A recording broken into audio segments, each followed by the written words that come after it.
is the name above all names. May your kingdom be glorified. Your name is the King of Kings, Emmanuel, Lord of Lords. Yes, you are Alpha and Omega, resurrection and life, Son of God, the way, the truth. Your name is the King of Kings, Emmanuel, Lord of Lords. Yes, you are Alpha and Omega, resurrection and life, Son of God, the way, the truth.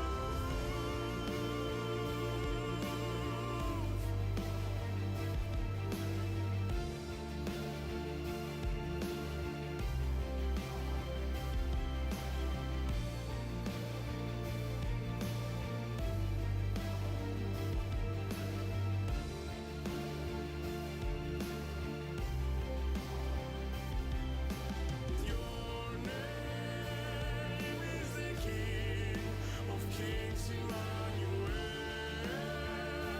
Lord of Lords. Yes, you are Alpha and Omega, resurrection and life, Son of God, King Jesus.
Oh, there we go. Hello. Good morning, brothers and sisters. How you all doing today? It's good to have you all, my lords and ladies. Welcome to the Legion. Welcome in. I know it's Monday, and I know a lot of you are working. And I hope you have a wonderful day. But hey, it's good to see you all. Good to see you all. We're gonna be reading the Voyage of the Dawn Treader today because we still gotta get through those. We've made it through 4 books so far, so this is we're in the home stretch now. So we got this one and 2 others after that. So great to have you guys here. We are working out, Rico. You're working out? You're working out right now? I just did that a little bit. Oh, okay. Hold on. I guess we are working out. We are working out. All right, fine. I just did a bunch of push-ups this morning. And I didn't shut. Hold on, I gotta shut redeems off. Actually, well, I'm gonna let you guys. No, not the voice ones. I'm not the voice ones right now. But hold on. There are other things that we have going. There are some new redeems. I'm gonna let you guys play with those for a second. But I did some messing around with bot stuff. So that's there. There's a couple new things you guys can toy with, and you guys can let me know what you think. You know what I mean? But go ahead and check it out. But let's see. Hold on, we gotta do some push-ups, and I'll catch up with chat. So here we go. All right. Hey, Ow! Angel here. I'm supposed to tell you to drink some water. That didn't take you all long. Okay, well that's okay. Anyway, we'll just do some push-ups. Ready? Here we go. And 1, 2, 3, 4, 5, 6, 7, 8, 9, 10, 11, 12, 13, 14, 15, 16, 17, 18, 19, 20. There. There. Mongrels. Hey, Shoulder Angel here. I'm supposed to tell you to drink some water. Okay.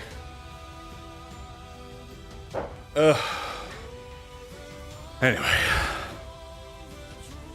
Alright, let's catch up. Let's see what we got here. I'm drinking, okay? I'm drinking. I got it right here. Who was first? First was Kishu. Congratulations, Kishu, on claiming first. Then we had Caffeinated Squirrel. Well done, Battle Sister, for claiming second. Rebozo claimed third. Remnant was the first, fourth. Then we had Thunderbird Nix. Baines with Strength Train. Sir Bacon. And that's where we're at right now. So enjoy that. I'm honored. Whew. That winded me. I already did a bunch of push-ups this morning. I was making breakfast for the kids, but that's okay. It's off now. You guys can play with all that a little bit later. Let's see. We got Baines. Hello. Hail, brother. Good to see you. Sir Bacon, happy birthday, Eve. Thank you. Thank you. I appreciate that. I really do. I really do appreciate that. I'm turning 40. Whew. Doesn't really bother me, actually. But remember, tomorrow, we're going to be starting at noon. We're going to be going for 12 hours. It's the first 12-hour stream I think I've ever done. So, cool. Everybody be very thankful to my wife for that, because she's playing referee and, you know, doing all that with the kids. But the kids will be joining us for some stuff tomorrow. We've been blessed with this Switch 2. We got a couple games on that. I mean, we're probably going to be playing Switch 1 games on it, but we'll play some stuff and have some fun. We got the new Mario Kart World. We're going to check that out, so thank you guys. We're playing that with the kids for sure. We're doing all kinds of stuff, but we're going to start tomorrow off at noon with like a Q&A thing. I thought that would be fun for y'all. So there is a link posted in the Discord where you can go ask a question that you want me to answer, and I will try to answer your questions for you. As long as they're appropriate. As long as they're appropriate. So we're going to work through that. That should be fun.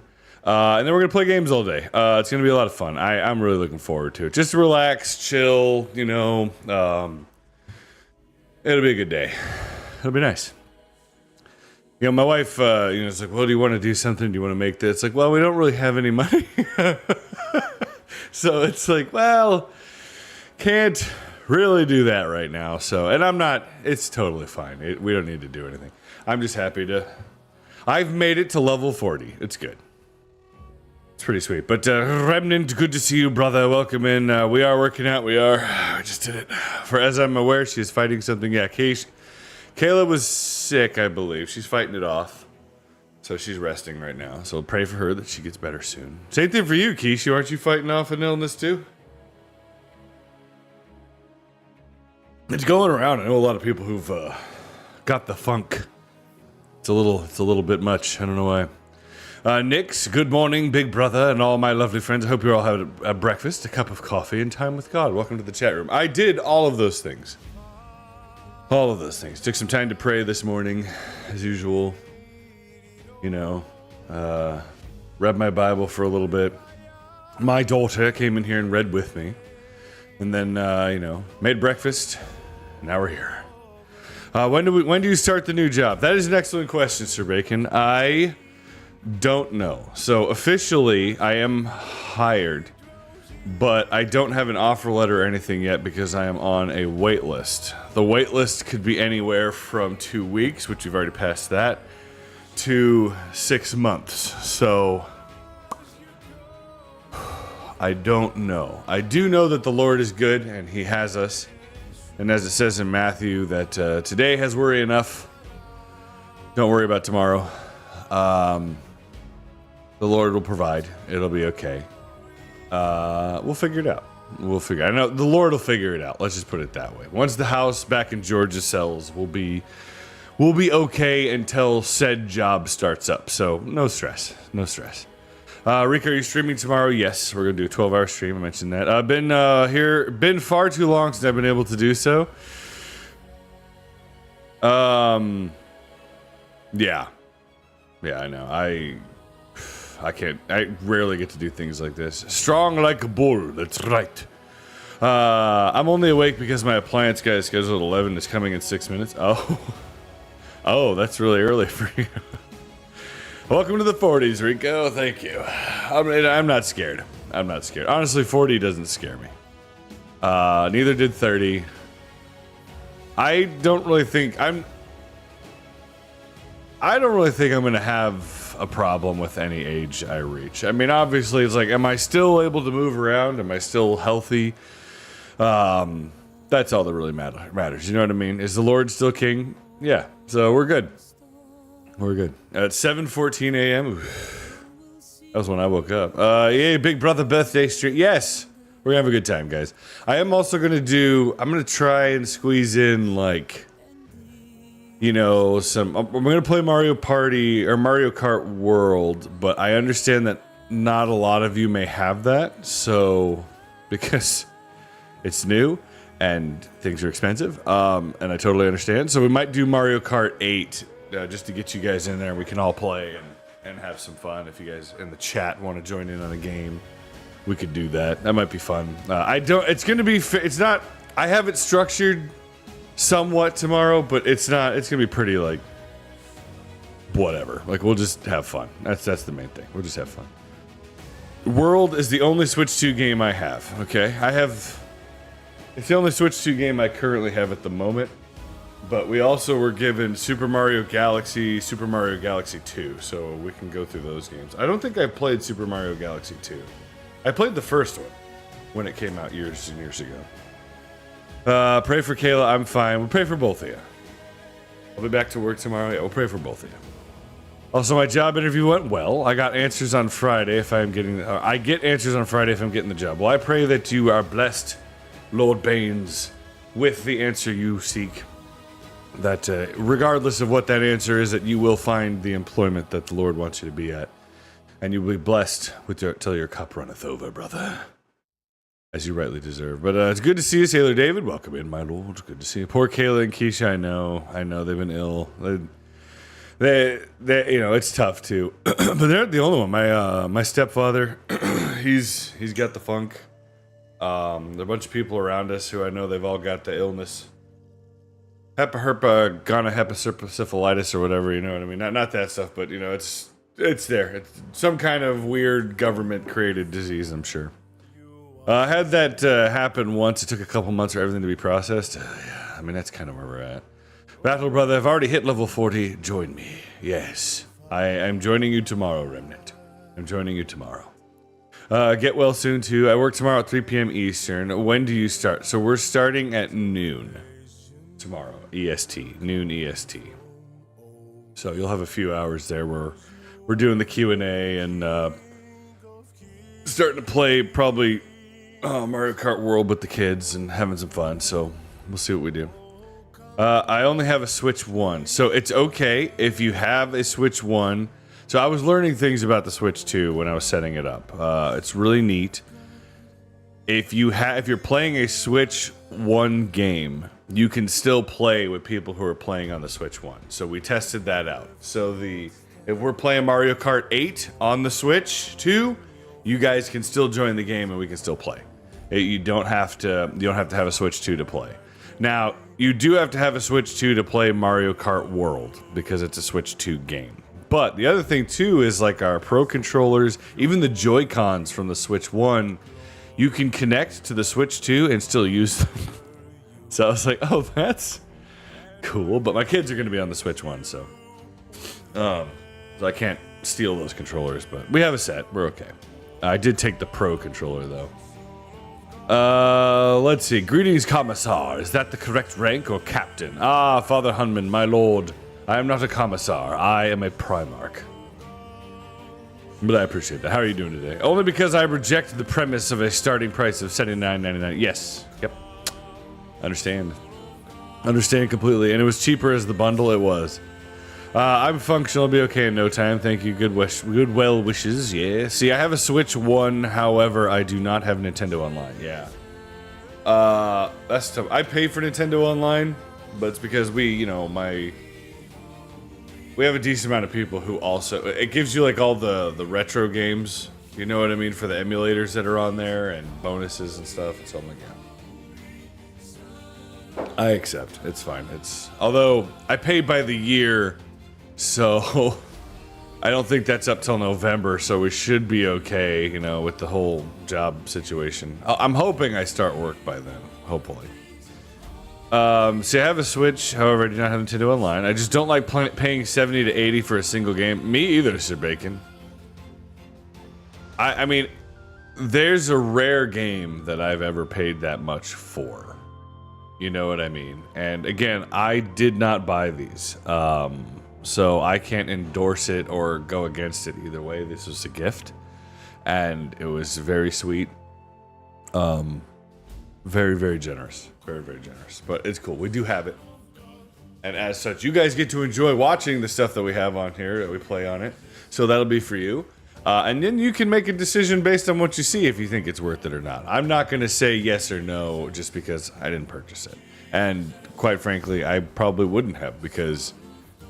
I don't have that money. So, I'm fine paying $80 to $100 for a game if it's a complete edition with all DLC. Yeah, if it's something like a Paradox game where there's like 400 DLC packs and it comes sure, that's a deal.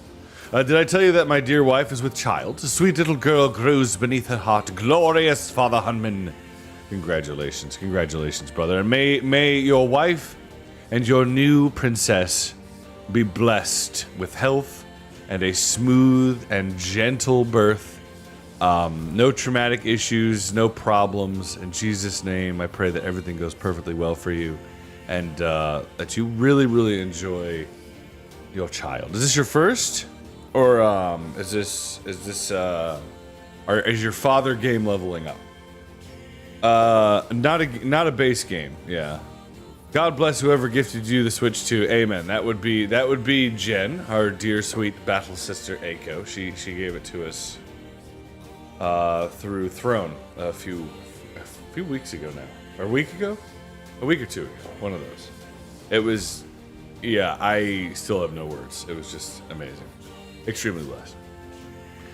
Speaking of babies, Aylin had her baby on the 18th. He's beautiful. Glorious. Glorious. Glad to hear. Everything went smooth, I assume. Right, Kishu? Yes. Oh. Also, do you know how far along? Or is it just... I assume you do, Hunman. Yes, indeedy. Glorious. Glorious. Well, that being said, so we do have... I was fiddling with the bot over the weekend and getting some new things set up, so I really hope you guys like that. One second.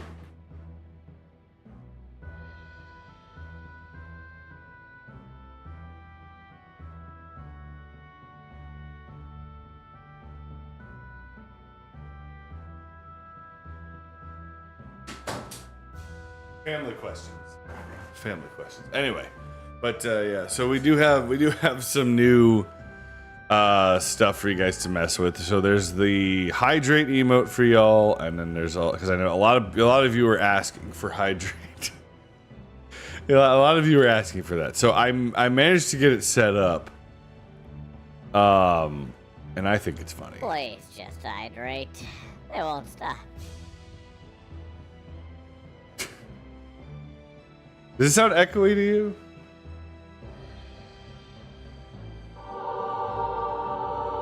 I don't know if it's I don't know if it sounds echoey or not.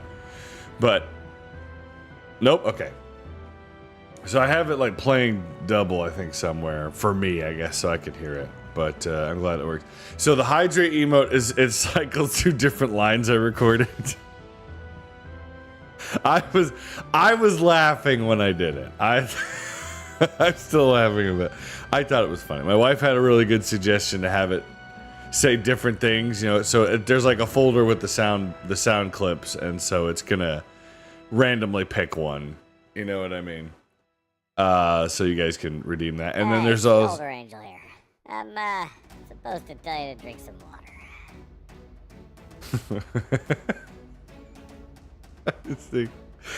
I just think it's so funny. And then there's the bonk one. So the bonk one was kind of, my wife had wanted some way to, like, you know, bonk or slap, you know what I mean? Just because it's funny. It's funny when she does it. And so I made her one. So it's her battle sister showing up to hit me on the head, you know, whenever she wants. So it's a good time. I hope you guys enjoy those. I hope that's what you were hoping for and what you like, and it's funny. And there you go. Ooh, and if it's too loud, please tell me. Hey there, it's me again. You should drink some water. I'm gonna. I love it. Yeah. Okay. Good. I'm glad you guys like it. Did I set a cooldown on it? That's a question. I don't know if I did. I don't. You know, just so it's not playing over itself. I wasn't gonna make it like a major cooldown or anything. You might need some gills at this rate. More water. Dun dun dun dun. Minutes. No, let's do. Well, it should be fine. I'm sure it's fine. You know, if it becomes a problem, we'll set a cooldown on it. But you know, it's okay. But yeah, I'm glad you guys like it. Thank you. I'm drinking. Look, drinking. I Okay. have other things to do. Just hydrate.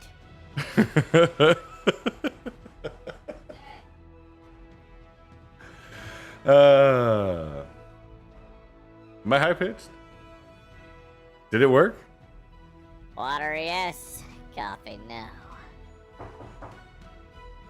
No, I'm not high pitched. Quit banging on my door.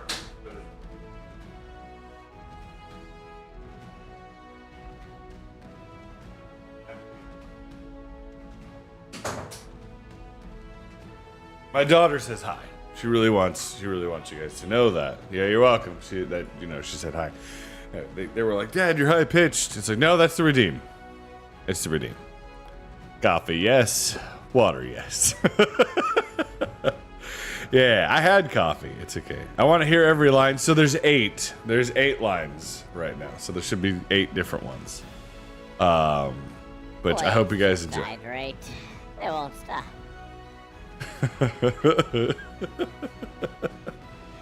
It's too funny. Oh man, I had too much fun with that. PC stream. Let's see. Did I set the book cover for the new one? I don't think I did. Okay, we're good. Boom. Voyage of the Dawn Treader. There it is. Isn't she lovely? Isn't she lovely? Look at that. It's actually the cover of the book that I do own, so I thought that would be fun for y'all. So we're gonna be doing that. It's gonna be a good time.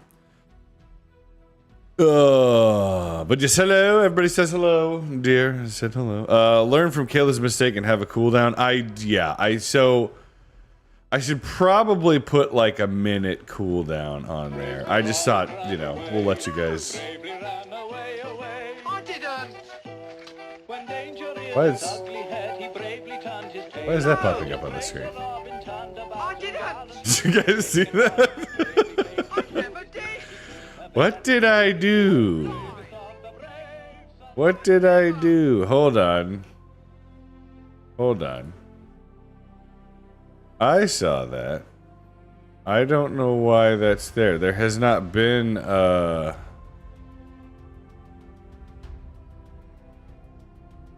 So hold on. We don't want it. We don't want an animated GIF.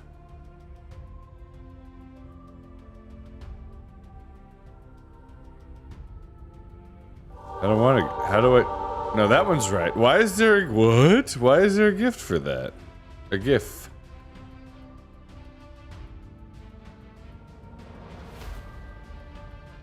Set no. How do I get? Ooh, how do I get rid of the GIF on that? I don't want there to be a GIF on that. That's like the last Starfighter thing where it's like, what do? We die. I don't know if you guys even know what I'm talking about. Why is that on there?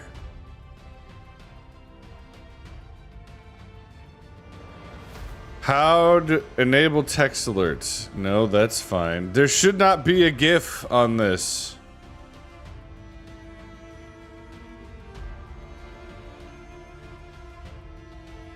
All right, Remnants, you have a good one, buddy. Network error. Okay, it's freaking out on me. I don't know.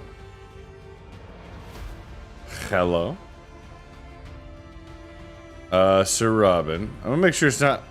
No, the other one's no match for a true. It's.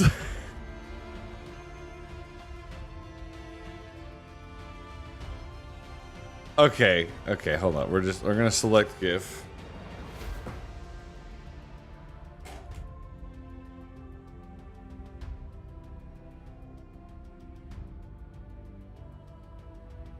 Alright, we're gonna do that for that one. I guess if I have to have one. Ugh.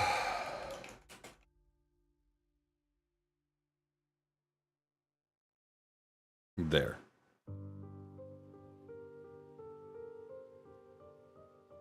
There, I fixed it. Okay. I don't know why those suddenly appeared. They have not been there before, but I've taken care of it. Guys, I'm so good at my job.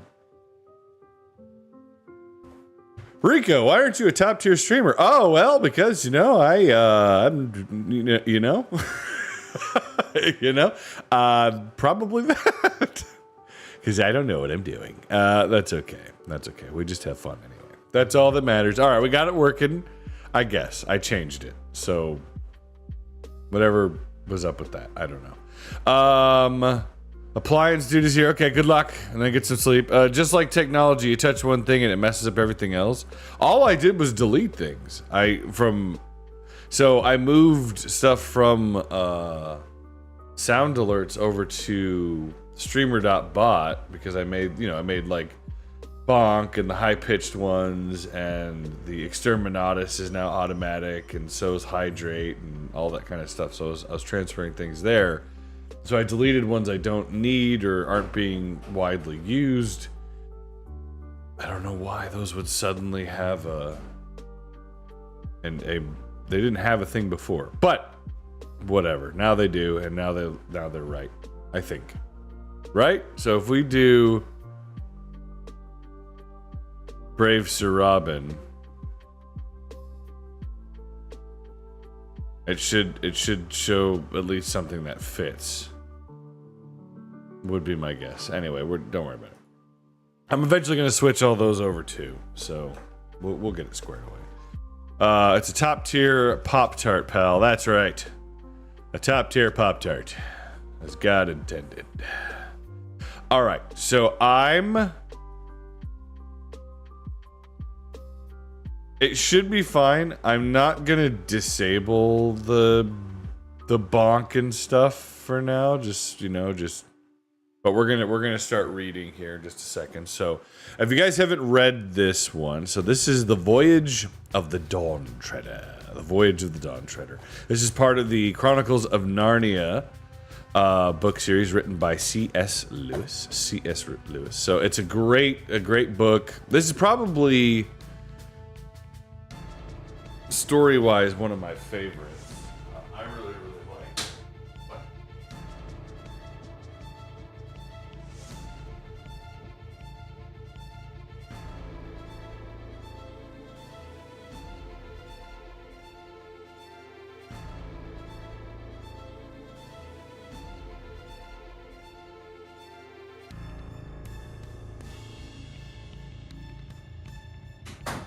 Oh, there again.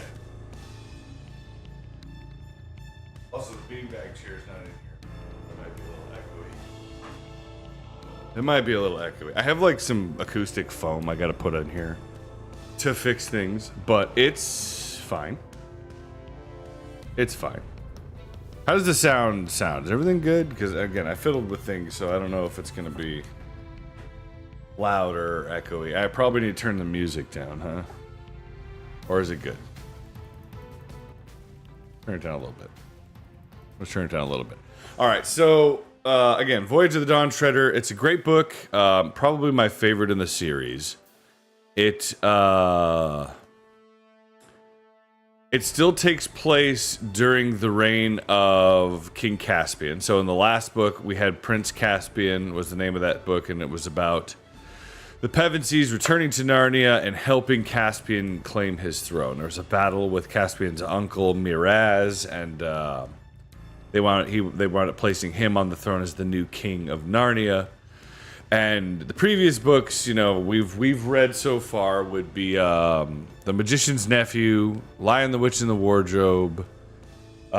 We had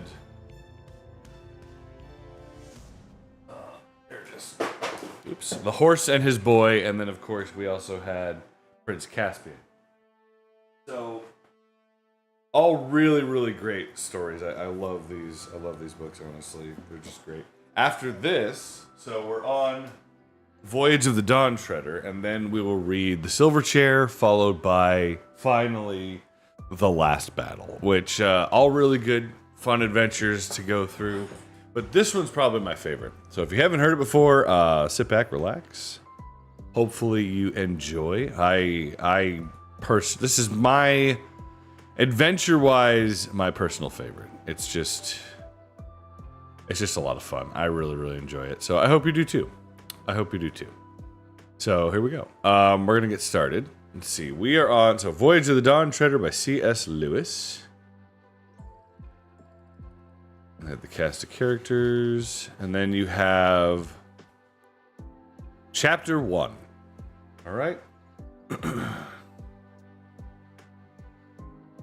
Have you ever smelled a smelly smell that reminded you of a smelly smell you smelled long ago? Yes, Father Hudman.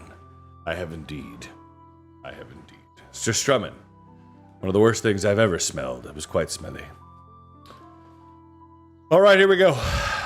So, Chapter 1. The Picture in the Bedroom. There was a boy called Eustace Clarence Scrubb, and he almost deserved it. His parents called him Eustace Clarence, and masters called him Scrubb. I can't tell you how his friends spoke to him, for he had none. He didn't call his mother and father and mother, but Harold and Alberta. They were very up-to-date and advanced people. They were vegetarians, non-smokers, and teetotalers, and wore a special kind of underclothes. In their house there was very little furniture, and very few clothes on beds, and the windows were always open. Eustace Clarence liked animals, especially beetles, if they were dead and pinned on a card. He liked books if they were books of information, and had pictures of grain elevators or of fat foreign children doing exercises in middle school. Eustace Clarence disliked his cousins, the four Pevensies, Peter, Susan, Edmund, and Lucy. But he was quite glad when he heard that Edmund and Lucy were coming to stay, for deep down inside him he liked bossing and bullying, and, though he was a puny little person who couldn't have stood up even to Lucy, let alone Edmund in a fight, he knew that there were dozens of ways to give people a bad time if you are in your own home and they are only visitors. Edmund and Lucy did not at all want to come and stay with Uncle Harold and Aunt Alberta. But it really couldn't be helped. Father had got a job lecturing in America for 16 weeks that summer, and Mother was to go with him, but she hadn't had a real holiday for 10 years. Peter was working very hard for an exam, and he was to spend the holidays being coached by old Professor Kirk, in whose house these 4 children had had wonderful adventures long ago in the war years. If he had still been in that house, he would have had them all to stay. But he had somehow become poor since the old days and was living in a small cottage with only 1 bedroom to spare. It would have cost too much to take the other 3 all to America, and Susan had gone. Grown-ups thought her the pretty one of the family, and she was no good at schoolwork, though otherwise very old for her age. And Mother said she would get far more out of a trip to America than the youngsters. Edmund and Lucy tried not to grudge Susan her look, but it was dreadful having to spend the summer holidays at their aunt's. "Oh, but it's far worse for me," said Edmund, "'cause you'll at least have a room of your own, and I shall have to share a bedroom with that record stinker, Eustace."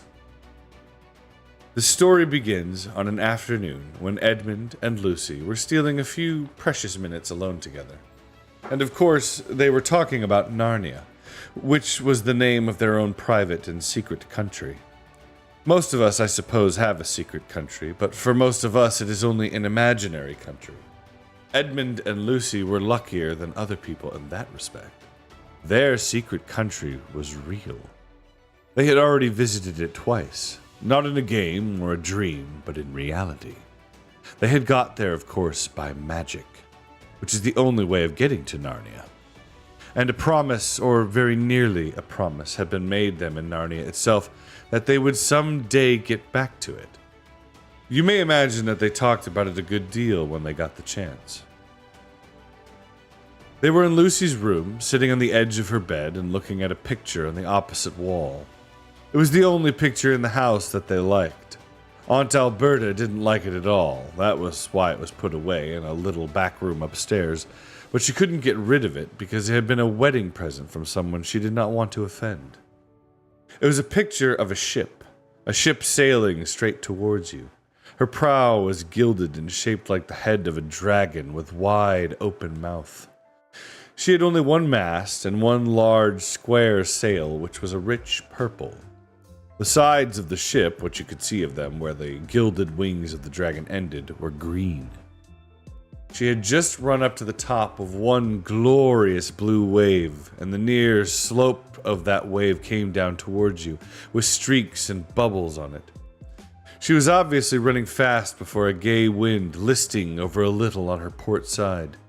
By the way, if you're going to read this story at all, and if you don't know already, you had better get it into your head that had the left of the ship been when you were looking ahead is a port, and the right side is starboard. All the sunlight fell on her from that side, and the water on that side was full of greens and purples. On the other, it was darker blue from the shadow of the ship. "The question is," said Edmund, "whether it doesn't make things worse, looking at a Narnian ship when you can't get there." "Even looking is better than nothing," said Lucy. And she is such a very Narnian ship, isn't she?" "Oh, still playing your old game?" said Eustace Clarence, who had been listening outside the door and now came grinning into the room.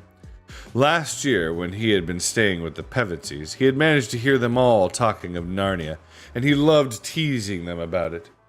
He thought, of course, that they were making it all up, and as he was far too stupid to make anything up himself, he did not approve of that. "Oh, you're not wanted here," said Edmund curtly.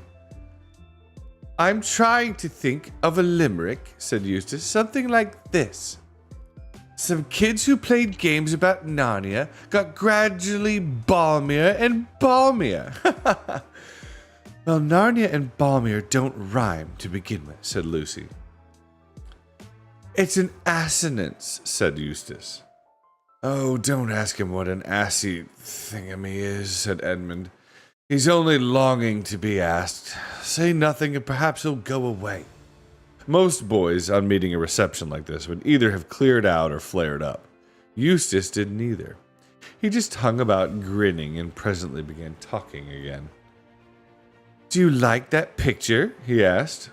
"Oh, for heaven's sake, don't let him get started about art and all that," said Edmund hurriedly. But Lucy, who was very truthful, had already said, "Yes, I do. I like it very much." "Oh, it's a rotten picture," said Eustace. "You won't see it if you step outside," said Edmund. "Why do you like it?" said Eustace to Lucy. "Well, for one thing," said Lucy, "I like it because the ship looks as if it were really moving, and that the water looks as if it was really wet, and the waves look as if they were really going up and down." Of course, Eustace knew lots of answers to this, but he didn't say anything. The reason was that at that very moment he looked at the waves and saw that they did look very much indeed as if they were going up and down. He had only once been in a ship, and then only as far as the Isle of Wight, and had been horribly seasick. The look of the waves in the picture made him feel sick again.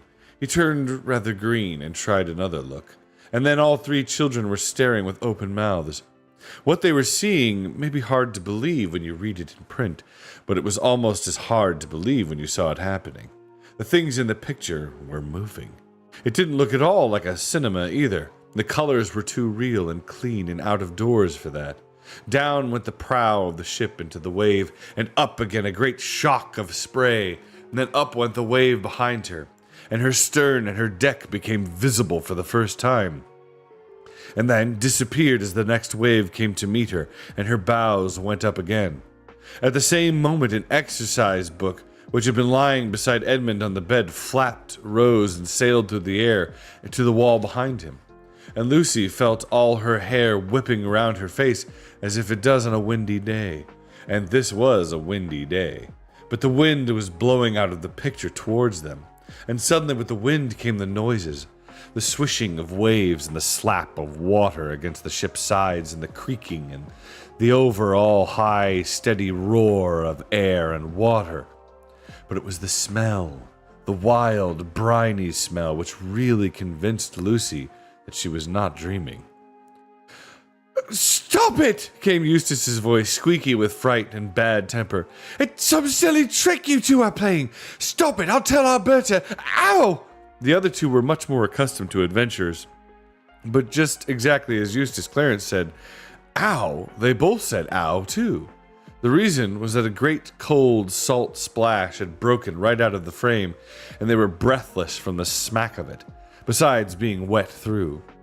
"Oh, I'll smash the rotten thing!" cried Eustace, and then several things happened at the same time. Eustace rushed towards the picture.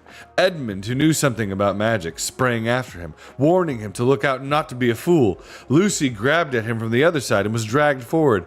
And by this time, either they had grown much smaller, or the picture had grown bigger. Eustace jumped to try to pull it off the wall and found himself standing on the frame. In front of him was not glass, but real sea, and wind and waves rushing up to the frame as they might to a rock. He lost his head and clutched at the other two who had jumped up beside him. There was a second of struggling and shouting, and just as they thought they had got their balance, a great blue roller surged up round them, swept them off their feet, and drew them down into the sea. Eustace's despairing cry suddenly ended as the water got into his mouth. Lucy thanked her stars that she had worked hard at her swimming last summer term. It is true that she would have got on much better if she had used a slower stroke, and also that the water felt a great deal colder than it had looked while it was only a picture. Still, she kept her head and kicked her shoes off, as everyone ought to do when falling into deep water in their clothes. She even kept her mouth shut and her eyes open. They were still quite near the ship. She saw its green side towering high above them, and people looked at her from the deck. And then, as one might have expected, Eustace clutched at her in panic, and down they both went. When they came up again, she saw a white figure diving off the ship's side. Edmund was close beside her now, treading water, and had caught the arms of the howling Eustace. Then someone else, whose face was vaguely familiar, slipped an arm under her from the other side. There was a lot of shouting going on from the ship, heads crowding together above the bulwarks, ropes being thrown. Edmund and the stranger were fastening ropes around her. After that followed what seemed a very long delay, which during her face got blue and her teeth began chattering. In reality, the delay was not very long. They were waiting till the moment when she could be brought on board the ship without being dashed against its waves. Even with all their best endeavors, she had a bruised knee when she finally stood, dripping and shivering on the deck. After her, Edmund was heaved up, and then the miserable Eustace. Last of all came the stranger, a golden-headed boy, some years older than herself. Caspian, gasped Lucy as soon as she had breath enough.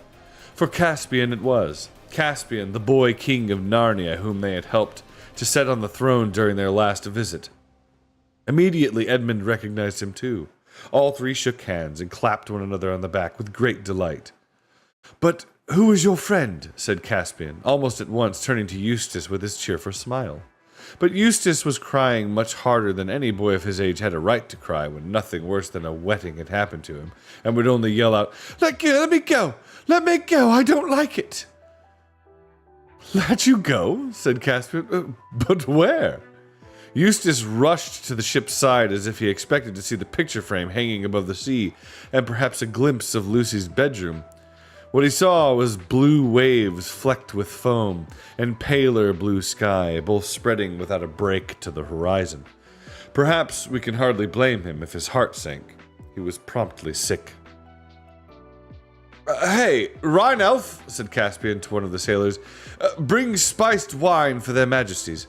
You'll need something to warm you after that dip." He called Edmund and Lucy their majesties because they and Peter and Susan had all been kings and queens of Narnia long before his time. Narnian time flows differently from ours. If you spent 100 years in Narnia, you would still come back to our world at the very same hour of the same day on which you left. And then, if you went back to Narnia after spending a week here, you might find that 1,000 Narnian years had passed, or only a day, or no time at all. You never know till you get there. Consequently, when the Pevensey children had returned to Narnia last time for their second visit, it was, for the Narnians, as if King Arthur came back to Britain, as some people say he will, and I say the sooner the better. Rheinelf returned with the spiced wine, steaming in a flagon, and 4 silver cups. It was just what one wanted, and as Lucy and Edmund sipped it, they could feel the warmth going through down to their toes. But Eustace made faces and spluttered and spat it out and was sick again, and began to cry again, and asked if they hadn't any Plumtree's vitaminized nerve food, and could it be made with distilled water, and anyway he insisted on being put ashore at the next station.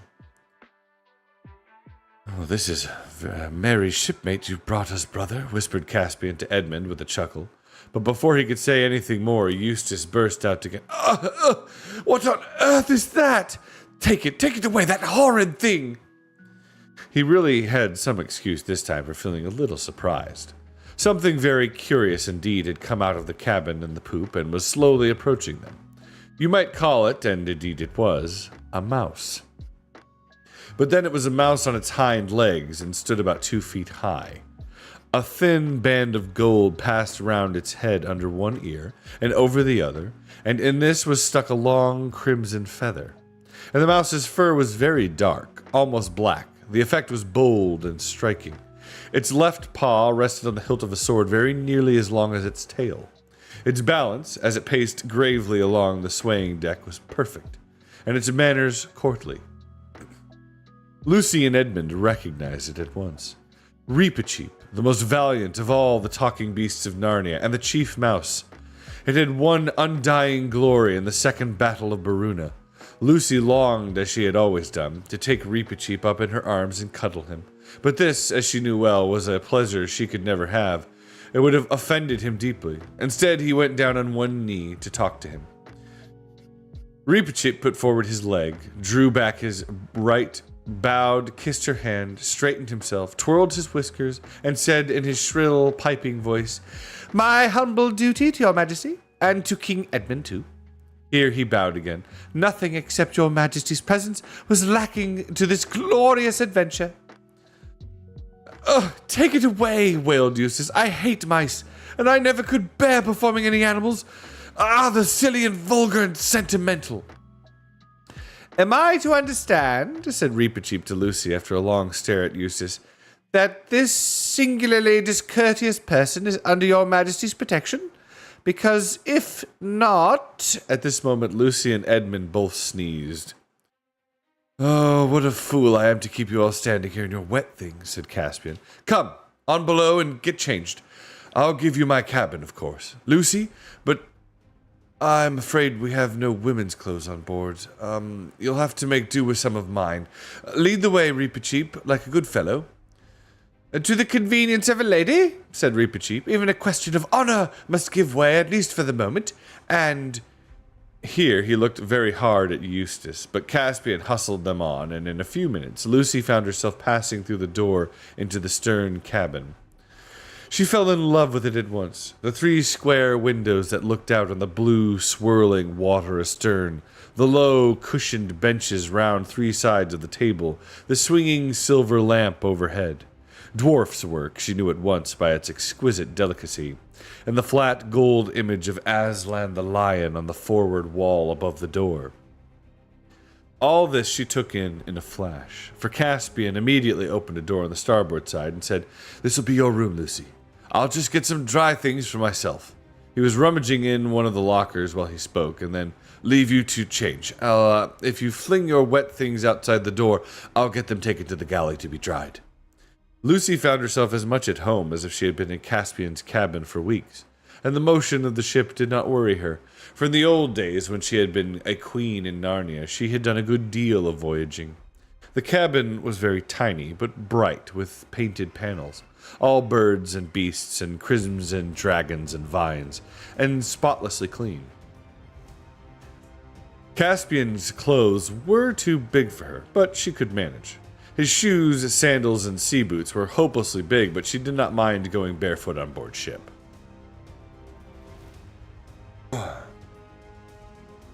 When she had finished dressing, she looked out of her window at the water rushing past and took a long, deep breath. She felt quite sure they were in for a lovely time. That is the end of chapter 1. The end of chapter 1. It's going good.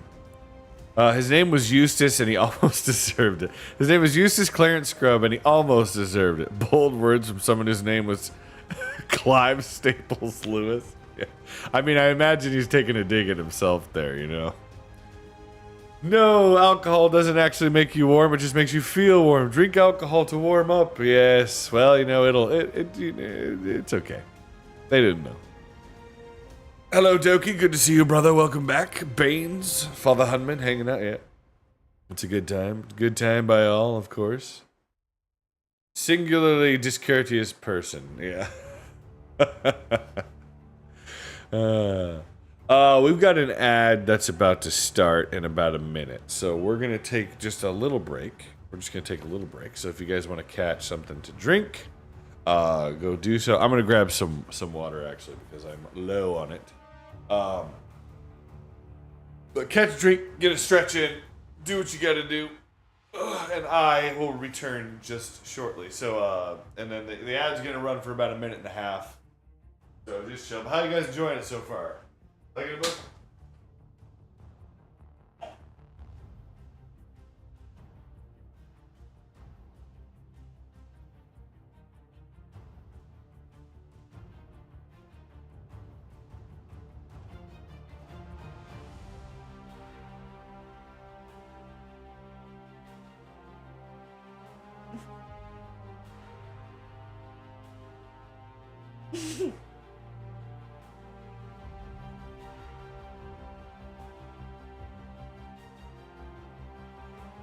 Yeah, of course. I leave the door open. My daughter comes running in. My mistake, child. It's all good. It's fine. It's all good. It's fine. Oh, I just have to get a nice soundproof room, and things would be nice. I'd forgotten how much I hate Eustace at the start. I mean, he's supposed to be rather hateable. You know what I mean? He's supposed to be rather hateable. A few sips. So I've noticed that sound you guys can hear pretty well from out there through the mic. I wonder if I didn't disable the globals, did I? Filters. Compressor, noise gate.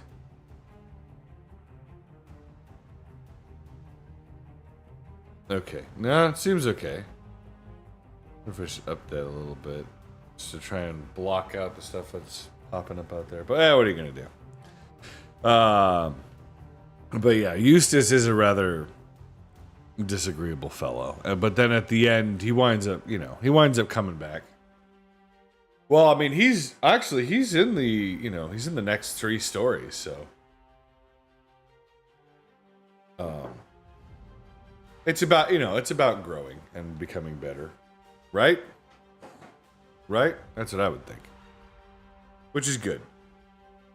You know, these are stories for young adults too, you know what I mean? So it kind of improves on that. But anyway, so we're back. We're back from the ads. Welcome back, everybody. So we're going to continue with Chapter 2. I hope you are prepared, my lords and ladies. So here we are. So Chapter 2. On board the Dawn Treader. There you are, Lucy, said Caspian. We were just waiting for you. This is my captain, the Lord Drinian. A dark-haired man went down on one knee and kissed her hand. The only others present were Reepicheep and Edmund. Where is Eustace? Asked Lucy. He's in bed, said Edmund, and I don't think we can do anything for him. It only makes him worse if you try to be nice to him. Meanwhile, said Caspian, we want to talk. By Jove, we do, said Edmund. At first, about time. It's a year ago by our time since we left you just before your coronation.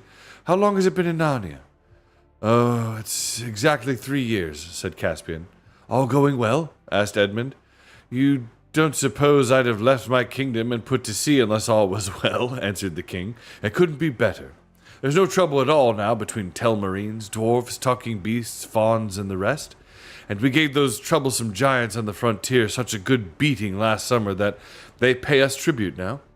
And I had an excellent person to leave as regent while I'm away, Trumpkin the dwarf. You remember him? Oh, dear Trumpkin, said Lucy. Of course I do. You couldn't have made a better choice. Loyal as a badger, ma'am, and valiant as a mouse, said Drinian. He had been going to say as a lion, but had noticed Reepicheep's eyes fixed on him. And where are we headed for? Asked Edmund. Well, said Caspian, that's rather a long story. Perhaps you remember that when I was a child, my usurping uncle Miraz got rid of 7 friends of my father's who might have taken my part, by sending them off to explore the unknown eastern seas beyond the Lone Islands. Yes, said Lucy, and none of them ever came back. Right. Well, on my coronation day, with Aslan's approval, I swore an oath that if once I established peace in Narnia, I would sail east myself for a year and a day to find my father's friends or to learn of their deaths and avenge them if I could. These were their names, the Lord Revillion, the Lord Byrne, the Lord Argos, the Lord Mavramorn, and the Lord Octesian, the Lord Restamar, and, that other one who's hard to remember. The Lord Roop, sir, said Drinian. Roop, of course, said Caspian. That is my main intention. But Reepicheep here has an even higher hope. Everyone's eyes turned to the mouse. As high as my spirit, it said, though perhaps as small as my stature. Why should we not come to the very eastern end of the world? And what might we find there? I expect to find Aslan's own country. It is always from the east across the sea that the great lion comes to us. I say that is an idea, said Edmund in an odd voice. But do you think, said Lucy, Aslan's country would be that sort of country? I mean, the sort you could ever actually sail to? I do not know, madam, said Reepicheep, but there is this. When I was in my cradle, a wood woman, a dryad, spoke this very verse over me. Where sky and water meet, where the waves grow sweet, doubt not, Reepicheep, to find all you seek. there in the utter east. I do not know what it means, but the spell of it has been on me all my life." After a short silence, Lucy asked, "And where are we now, Caspian?" "The captain can tell you better than I," said Caspian, so Drinian got out his chart and spread it out on the table. "That's our position," he said, laying his finger on it, "or was at noon today. We had a fair wind from Cair Paravel and stood a little north for Galma, which we made on the wet next day. We were in port for a week, for the Duke of Galma made a great tournament for his majesty, and there he unhorsed many knights, and got a few nasty falls himself, Drinian. Some of the bruises are still there," put in Caspian. "And unhorsed many knights," repeated Drinian with a grin. "We thought the Duke would have been pleased if the King's Majesty would have married his daughter, but nothing came of that." Squinson has freckles," said Caspian. "Oh, poor girl," said Lucy. "And then we sailed from Galma," continued Drinian, "and ran into a calm for the best part of 2 days, and had to row, and then had wind again, and did not make Terabithia till the 4th day from Galma. And there their king sent out a warning not to land, for there was sickness in Terabithia, but we doubled the cape and put in at a little creek far from the city and watered. Then we had to lie off for 3 days before we got southeast. There was a wind, and stood out for 7 isles.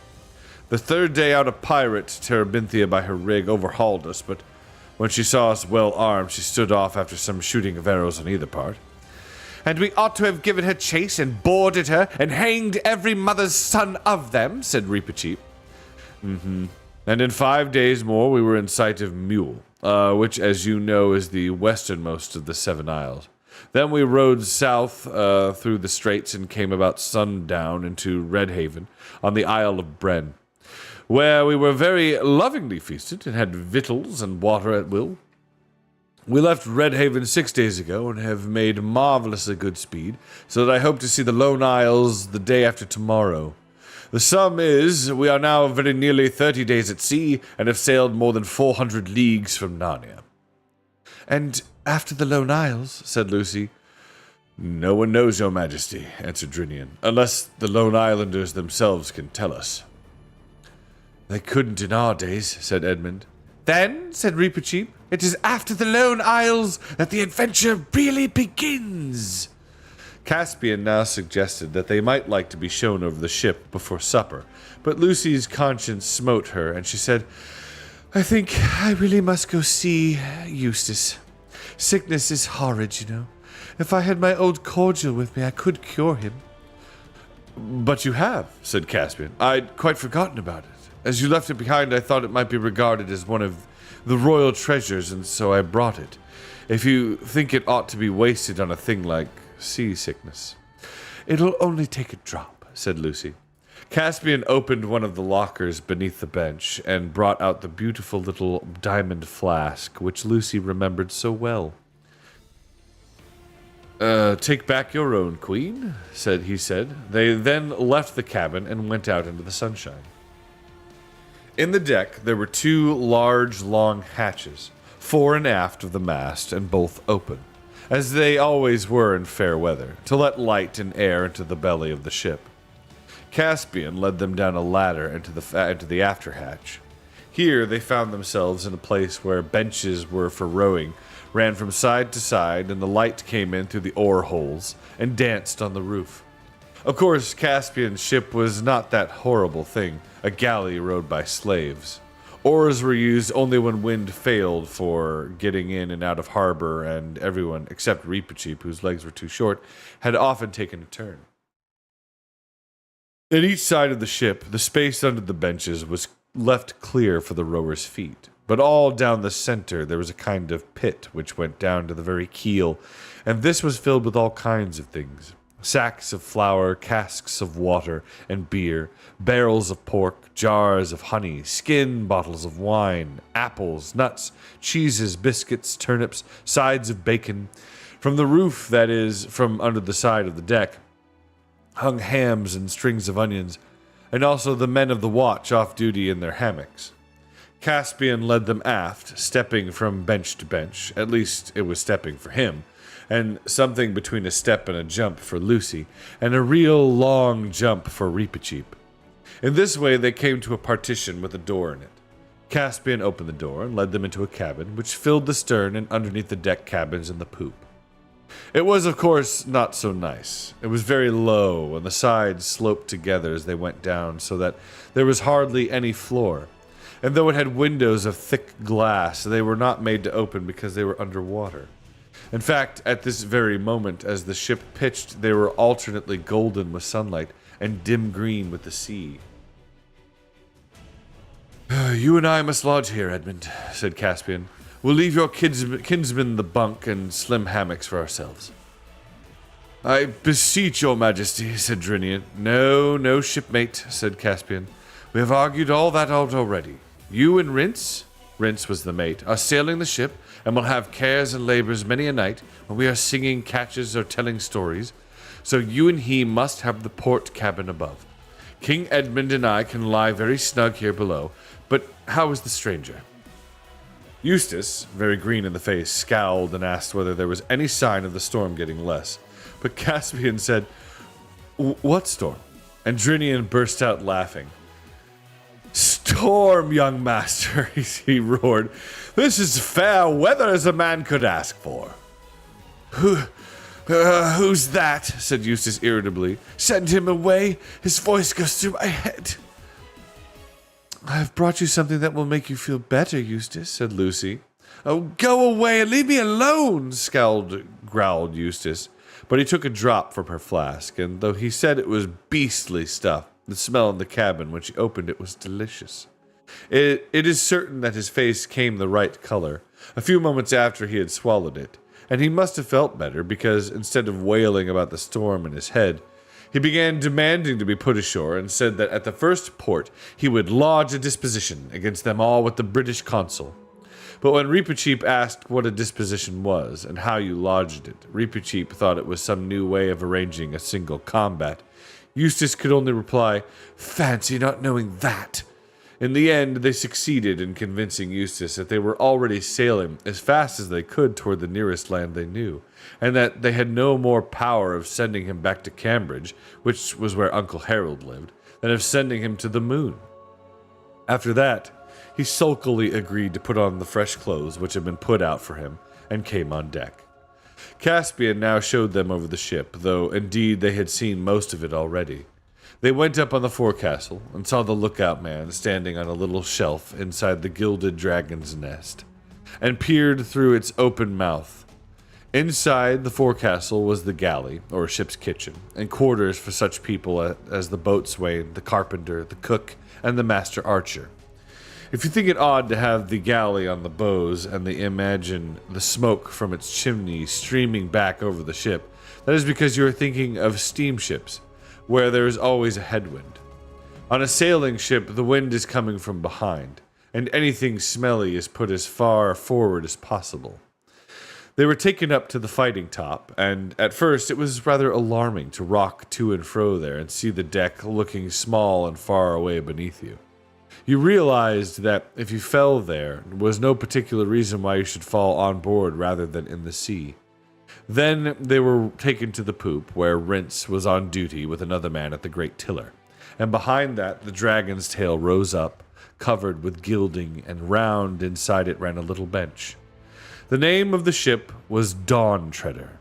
She was only a little bit of a thing compared with one of our ships, or even with the cogs, dromons, carracks, and galleons which Narnia had owned when Lucy and Edmund had reigned there under Peter as the High King. For nearly all navigation had died out in the reigns of Caspian's ancestors. When his uncle Miraz the usurper had sent the Seven Lords to sea, they had had to buy a Galmian ship and man it with hired Galmian sailors. But now Caspian had begun to teach the Narnians to be seafaring folk once more, and the Dawn Treader was the finest ship he had ever built yet. She was so small that forward of the mast there was hardly any deck room between the central hatch and the ship's boat on one side, and the hen coop, Lucy fed the hens, on the other. But she was a beauty of her kind, a lady, as the sailors say. Her lines perfect, her colors pure, and every spar and rope and pin lovingly made. Eustace, of course, would be pleased with nothing, and kept on boasting about liners and motorboats and airplanes and submarines, as if he knew anything about them, muttered Edmund. But the other two were delighted with the Dawn Treader, and when they returned aft to the cabin and supper, and saw the whole western sky lit up with an immense crimson sunset, and felt the quiver of the ship, and tasted the salt on their lips, and thought of unknown lands on the eastern rim of the world, Lucy felt that she was almost too happy to speak. What Eustace thought had best be told in his own words, for whom they all got their clothes back dried next morning, he at once got out a little black notebook and a pencil and started to keep a diary. He always had this little notebook with him and kept a record of his marks in it. For though he didn't care much about any subject for its own sake, he cared a great deal about marks, and would even go to people and say, "I got so much, what did you get?" But as he didn't seem likely to get many marks on the Dawn Treader, he now started a diary, and this was his first entry. August 7th. Have now been 24 hours on this ghastly boat, if it isn't a dream. All the time a frightful storm has been raging. It's a good thing I'm not seasick. Huge waves keep coming in over the front, and I have seen the boat nearly go under any number of times. All the others pretend to take no notice of this, either from Swank or because Harold says one of the most cowardly things ordinary people do is to shut their eyes to facts. It's madness to come out into the sea in a rotten little thing like this, not much bigger than a lifeboat, and of course absolutely primitive indoors. No proper saloon, no radio, no bathrooms, no deck chairs. I was dragged, shanghaied even, all over it yesterday evening, and it would make anyone sick to hear Caspian showing off his funny little toy boat, as if it was the Queen Mary. I tried to tell him what real ships are like, but he's too dense. E and L, of course, didn't back me up. I suppose a kid like L doesn't realize the danger, and E is buttering up C as everyone else does here. They call him a king. I said I was a Republican, but he had to ask me what that meant. He doesn't seem to know anything at all. Needless to say, I've been put in the worst cabin of the boat, a perfect dungeon, and Lucy has been given a whole room on deck to herself. Almost a nice room compared with the rest of this place. C says that's because she's a girl. I tried to make him see what Alberta says, that all that sort of thing is really lowering girls, but he was too dense. Still, he might see that I shall be ill if I'm kept in that hole any longer. E says we mustn't grumble because C is sharing it with us himself to make room for L, as if that didn't make it more crowded, or far worse. Nearly forgot to say that there's also a kind of mouse thing that gives everyone the most frightful cheek. The others could put up with it if they like, but I shall twist his pretty little tail soon if he tries it on me. The food is frightful too. The trouble between Eustace and Reepicheep arrived sooner than one might have expected. Before dinner the next day, when others were sitting round the table waiting, being at sea gives one a magnificent appetite, Eustace came rushing in, wringing his hands and shouting out, "That little brute hath killed me! I insist on it being kept under control. I could bring an action against you, Caspian. I could order you to have it destroyed." At the same moment, Reepicheep appeared. His sword was drawn and his whiskers looked very fierce, but he was as polite as ever. "I ask your pardon, all," he said, "as especially your majesty. If I had known that he would take refuge here, I would have awaited a more reasonable time for his correction."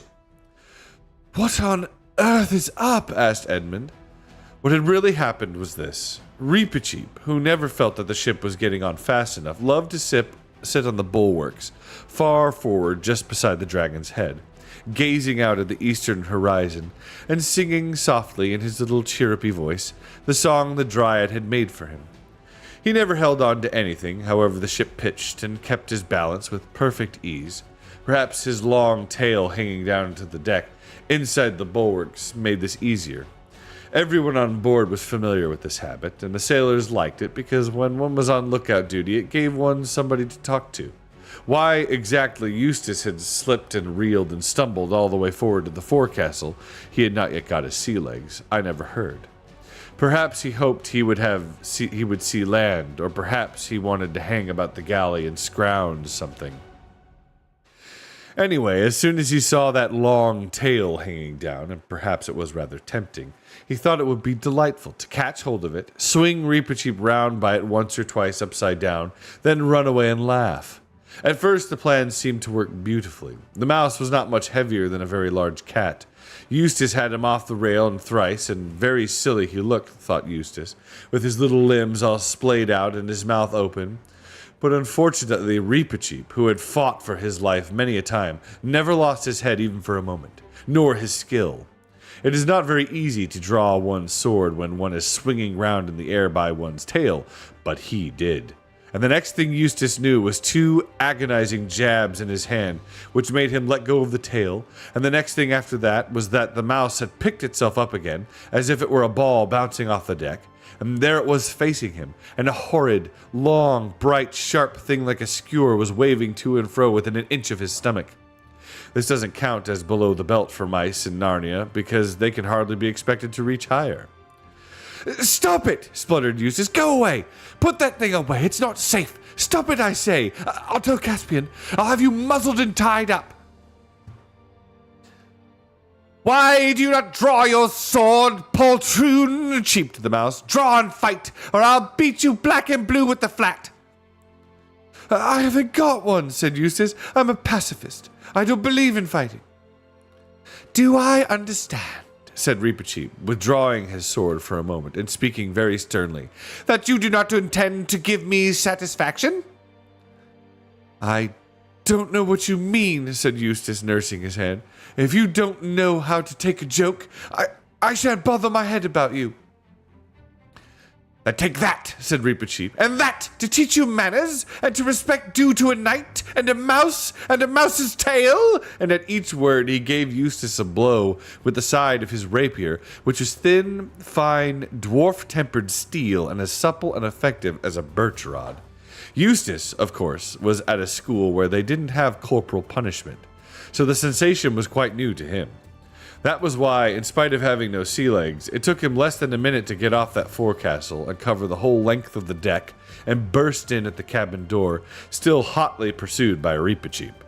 Indeed, it seemed to Eustace that the rapier, as well as the pursuit, was hot. It might have been red hot by the feel.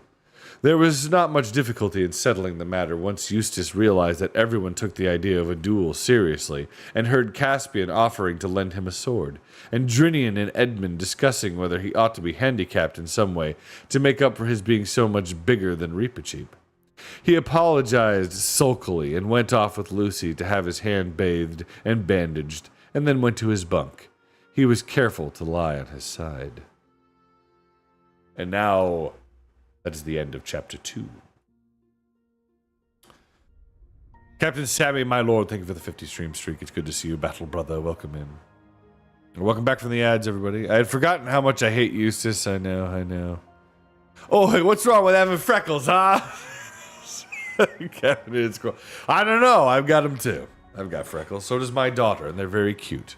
My wife as well. Both of them have freckles that go across the bridge of their nose and along the top of their cheeks. It's quite darling.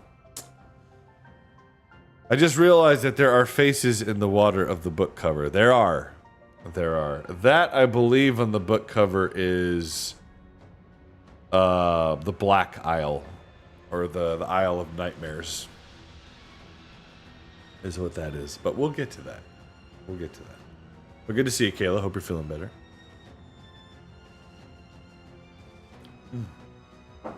Everyone get a sip. Drink a little bit. Stretch. My freckles only come out in the summer, sadly. Yeah, mine become a lot more prominent. I have them all over. So my arms, my shoulders, my back, all that. Yes?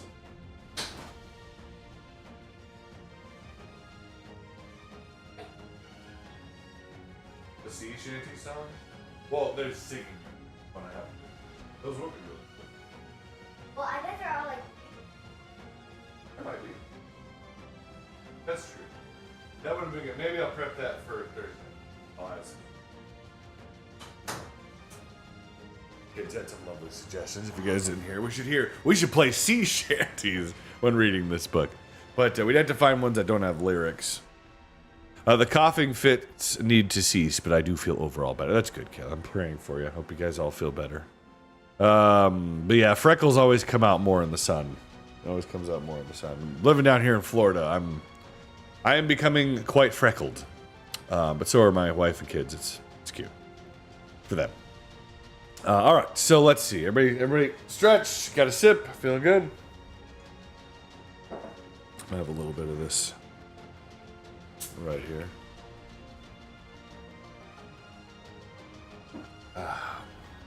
Ginger lemon kombucha. That's pretty good stuff.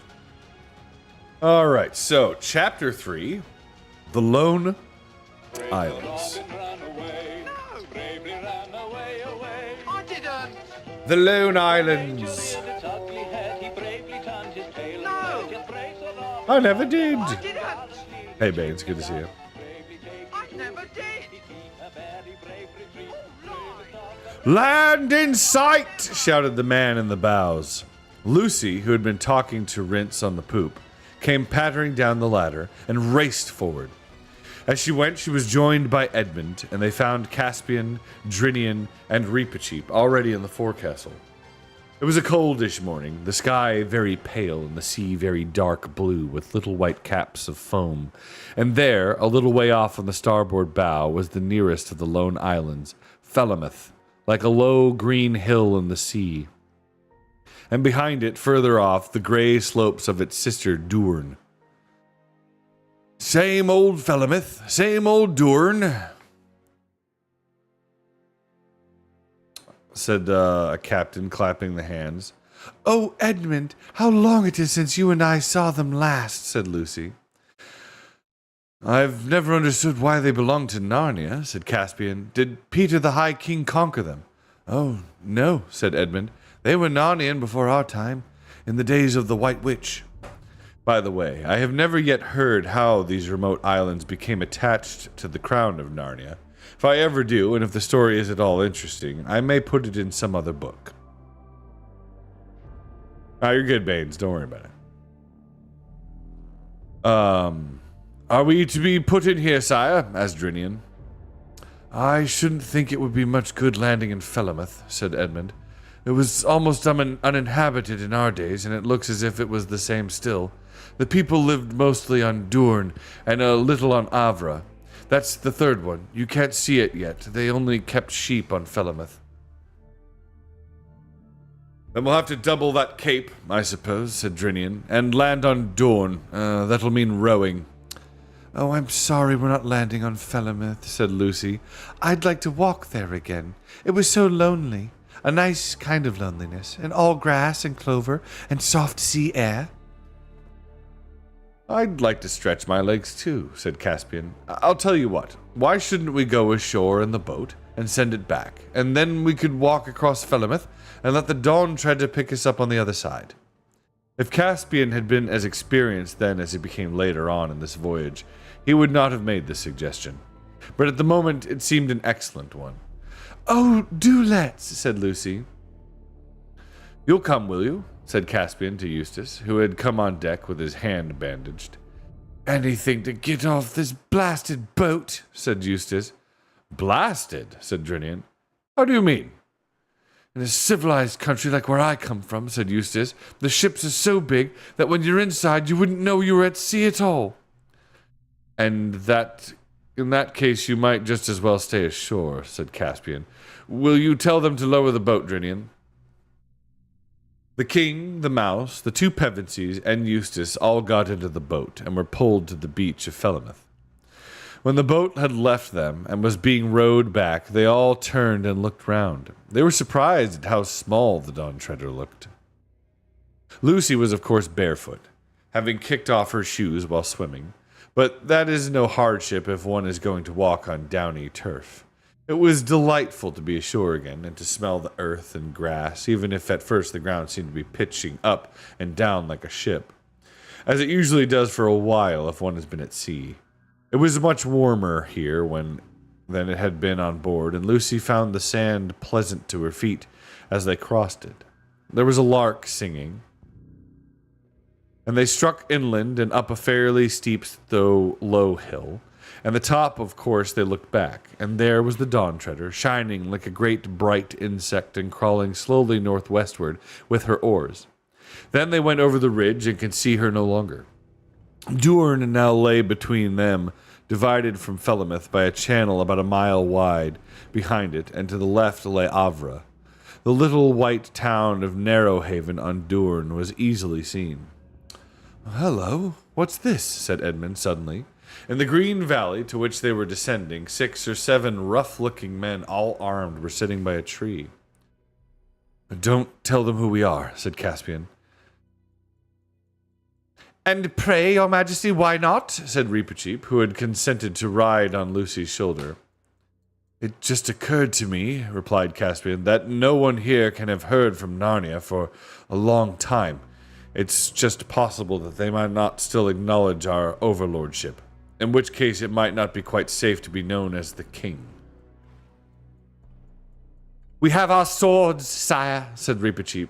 "Yes, Reep, I know we have," said Caspian, "but if it is a question of reconquering the 3 islands, I'd prefer to come back with a rather larger army."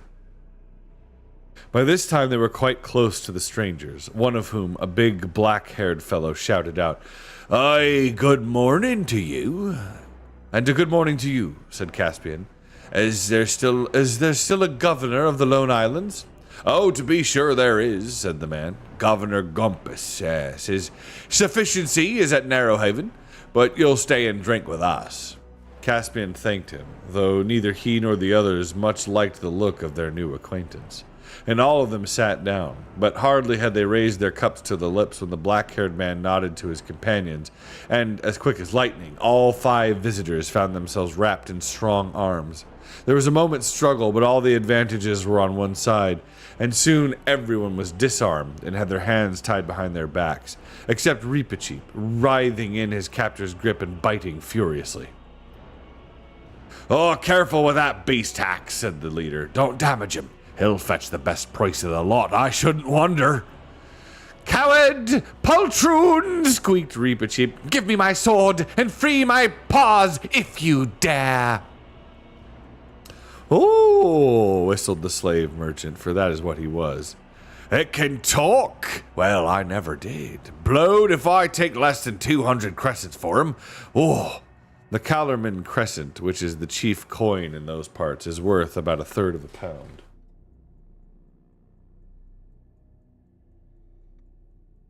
"So that's what you are," said Caspian. "A kidnapper and a slaver. I hope you're proud of it." Now, said the slaver. "Don't you startin' any jaw. The easier you take it, the pleasanter all round. See? I don't do this for fun.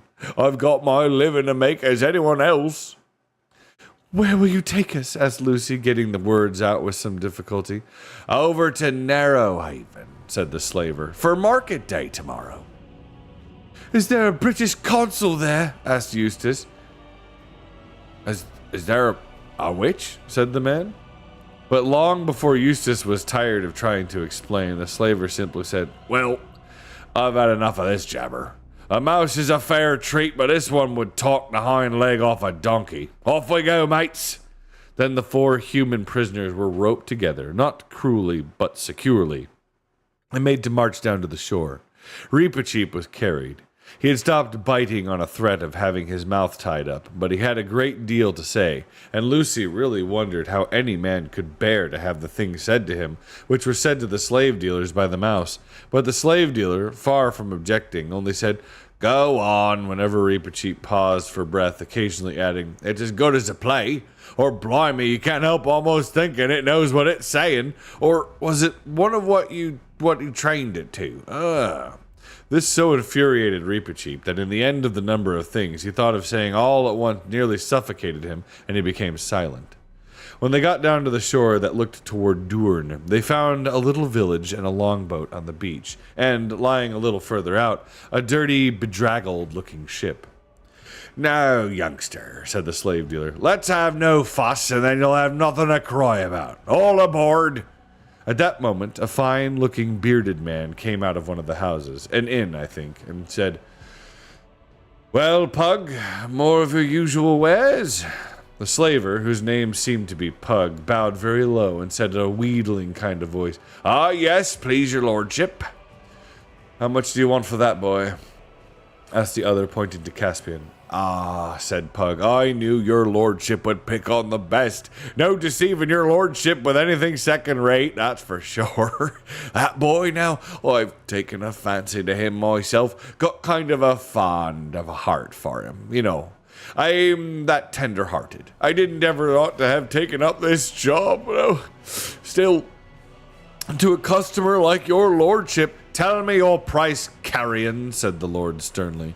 "You think I want to listen to the rigmarole of your filthy trade?" 300 cressets, my lord, to your honourable lordship, but to anyone else, I'll give you 150. "Oh, please, please." Oh, sorry, it's Lucy.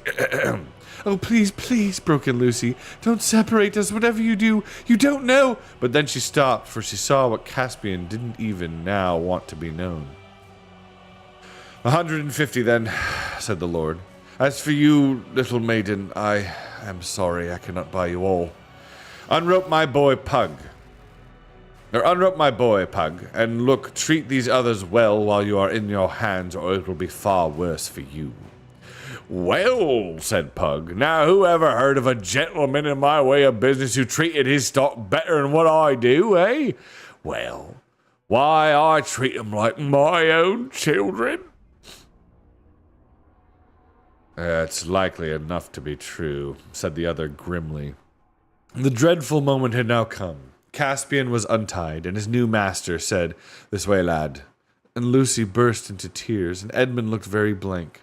But Caspian looked over his shoulder and said, "Cheer up. I'm sure it will come all right in the end. So long." "Now, missy," said Pug, "don't you start taking on and spoiling your looks for the market tomorrow. You be a good girl, and then you won't have nothing to cry about, see?" Then they were rowed out to the slave ship and taken below into a long, rather dark place, none too clean, where they found many other unfortunate prisoners. For Pug was, of course, a pirate, and had just returned from cruising among the islands and capturing what he could. The children didn't meet anyone whom they knew. The prisoners were mostly Galmians and Terebinthians.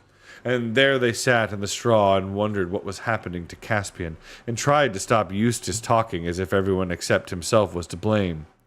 Meanwhile, Caspian was having a much more interesting time. The man who had bought him led him down a little lane between two of the village houses, and so out into an open place behind the village. Then he turned and faced him. "You needn't be afraid of me, boy," he said. "I'll treat you well. I bought you for your face. You reminded me of someone." "May I ask of whom, my lord?" said Caspian. "You remind me of my master, King Caspian of Narnia." And then Caspian decided to risk everything on one stroke. "My lord," he said, "I am your master. I am Caspian, King of Narnia." "You make very free," said the other. "How shall I know this is true?" "Firstly, by my face," said Caspian. "Secondly, because I know within 6 guesses who you are. You are one of those 7 lords of Narnia whom my uncle Miraz sent to sea, and whom I have come out to look for. Argos, Bern, Octesian, Restamar, Mavramorn, I've forgotten the others. And finally, if your lordship will give me a sword, I will prove on any man's body in clean battle that I am Caspian, the son of Caspian, lawful king of Narnia, lord of Cair Paravel, and emperor of the Lone Islands." "By heavens," exclaimed the man, "it is his father's very voice and trick of speech. My liege, your majesty." And there in the field he knelt and kissed the king's hand. "The moneys your lordship dispersed for our own person will be made good from our own treasury," said Caspian. "They're not in Pug's purse yet, sire," said Lord Byrne, for he it was, and never will be, I trust. I have moved his sufficiency the governor 100 times to crush this vile traffic in a man's flesh. "My Lord Byrne," said Caspian, "we must talk of the state of these islands, but first, what is your lordship's own story?" Short enough, sire, said Byrne. I came thus far with my 6 fellows, loved a girl of the islands, and felt I had had enough of the sea. And there was no purpose in returning to Narnia while your majesty's uncle held the reins, so I married and lived here ever since. And what is this governor, this Grumpus, like? Does he still acknowledge the king of Narnia for his lord? In words, yes, all is done in the king's name, but he would not be best pleased to find a real, live king of Narnia coming in upon him. And if your majesty came before him alone and unarmed, well, he would not deny his allegiance, but he would pretend to disbelieve you. Your grace's life would be in danger, and what followed has your majesty in these waters? There is my ship just rounding the point, said Caspian. We are about 30 swords if it came to fighting. Shall we not have my ship in the fall upon Pug and free my friends whom he holds captive? Not by my counsel, said Byrne. As soon as there was a fight, 2 or 3 ships would put out from Narrowhaven to rescue Pug. Your Majesty must have work by a show of more power than you really have, by the terror of the king's name. It must not come to plain battle. Grumpus is a chicken-hearted man and can be overawed. After a little more conversation, Caspian and Byrne walked down to the coast a little west of the village, and there Caspian winded his horn. This was not the great magic horn of Narnia. Queen Susan's horn, he had left that at home for his regent Trumpkin to use if any great need fell upon the land in the king's absence. Drinian, who was on the lookout for a signal, recognized the royal horn at once, and the Dawn Shredder began standing into shore. Then the boat put off again, and in a few moments Caspian and the Lord Byrne were on deck explaining the situation to Drinian. He, just like Caspian, wanted to lay the Dawn Treader alongside the slave ship at once and board her, but Byrne made the same objection. Steer straight down this channel, Captain, said Byrne, and then round to Avra, where my own estates are. But first, run up the King's banner. Hang out all the shields and send as many men to the fighting top as you can. And about 5 bow shots hence, when you get open sea on your port bow, run up a few signals. Signals, my lord, to who? Said Drinian. Why, to all the other ships we haven't got, but which it might be well that Grumpus thinks we have. Ah, I see, said Drinian, rubbing his hands. And they'll read our signals. What shall I say? Whole fleet round the south of Avra and assemble at Burnstead, said the Lord Byrne. That'll do excellently. Their whole journey, if there were any ships, would be out of sight from Narrowhaven. Caspian was sorry for the others languishing in the hold of Pug's slave ship, but he could not help finding the rest of that day enjoyable. Late in the afternoon, they had to do all by oar, having turned to starboard round the northeast end of Durn, and port again round the point of Avra. They entered into a good harbor on Avra's southern shore, where Byrne's pleasant land sloped down to the water's edge. Byrne's people, many of whom they saw working in the fields, were all freemen, and it was a happy and prosperous fief. Here they all went ashore and were royally feasted in a low, pillared house overlooking the bay. Byrne and his gracious wife and merry daughters made them good cheer, but after dark, Byrne sent a messenger over by boat to Durn to order some preparations. He did not say exactly what for the following day. All right, that is the end of chapter 3. We'll take a brief break and a pause for just a second.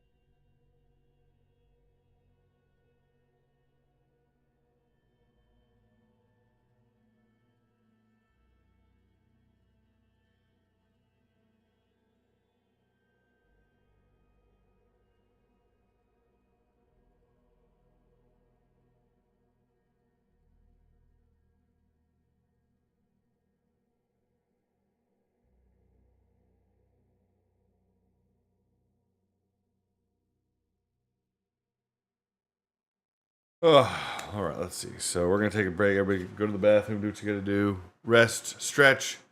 Minos, my lord. Good morning, Rico, my battle brother in chat. My fellow battle brothers and sisters in Christ. I pray you're all doing well. You as well. Hope you're doing good. That's tomorrow, but thank you. This is my birthday week. All right, all right. So y'all got to be good and not cause problems for this week.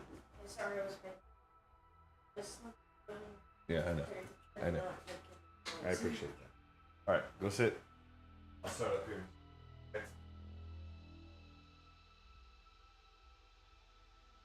No, because they start fighting. That not working? Thank you. It's funny with kids because you have to repeat rules and like you have to repeat, like your edicts several times because they just keep asking the same questions. Like, didn't we already answer this question? I'm pretty sure. Freight Train, good to see you, my lord. How are you doing? Can I go home yet? I want a nap so bad. I'm sorry, Caffeinated Squirrel. You can't. Okay? We have at least one more chapter to read. All right? Okay. Are you at work? I'm sorry. I hope it goes better for you. I really, really don't want to be stuck here for 5 more hours. I'm sorry. I get it. My previous job was quite soul-sucking. So every minute felt like 100 years.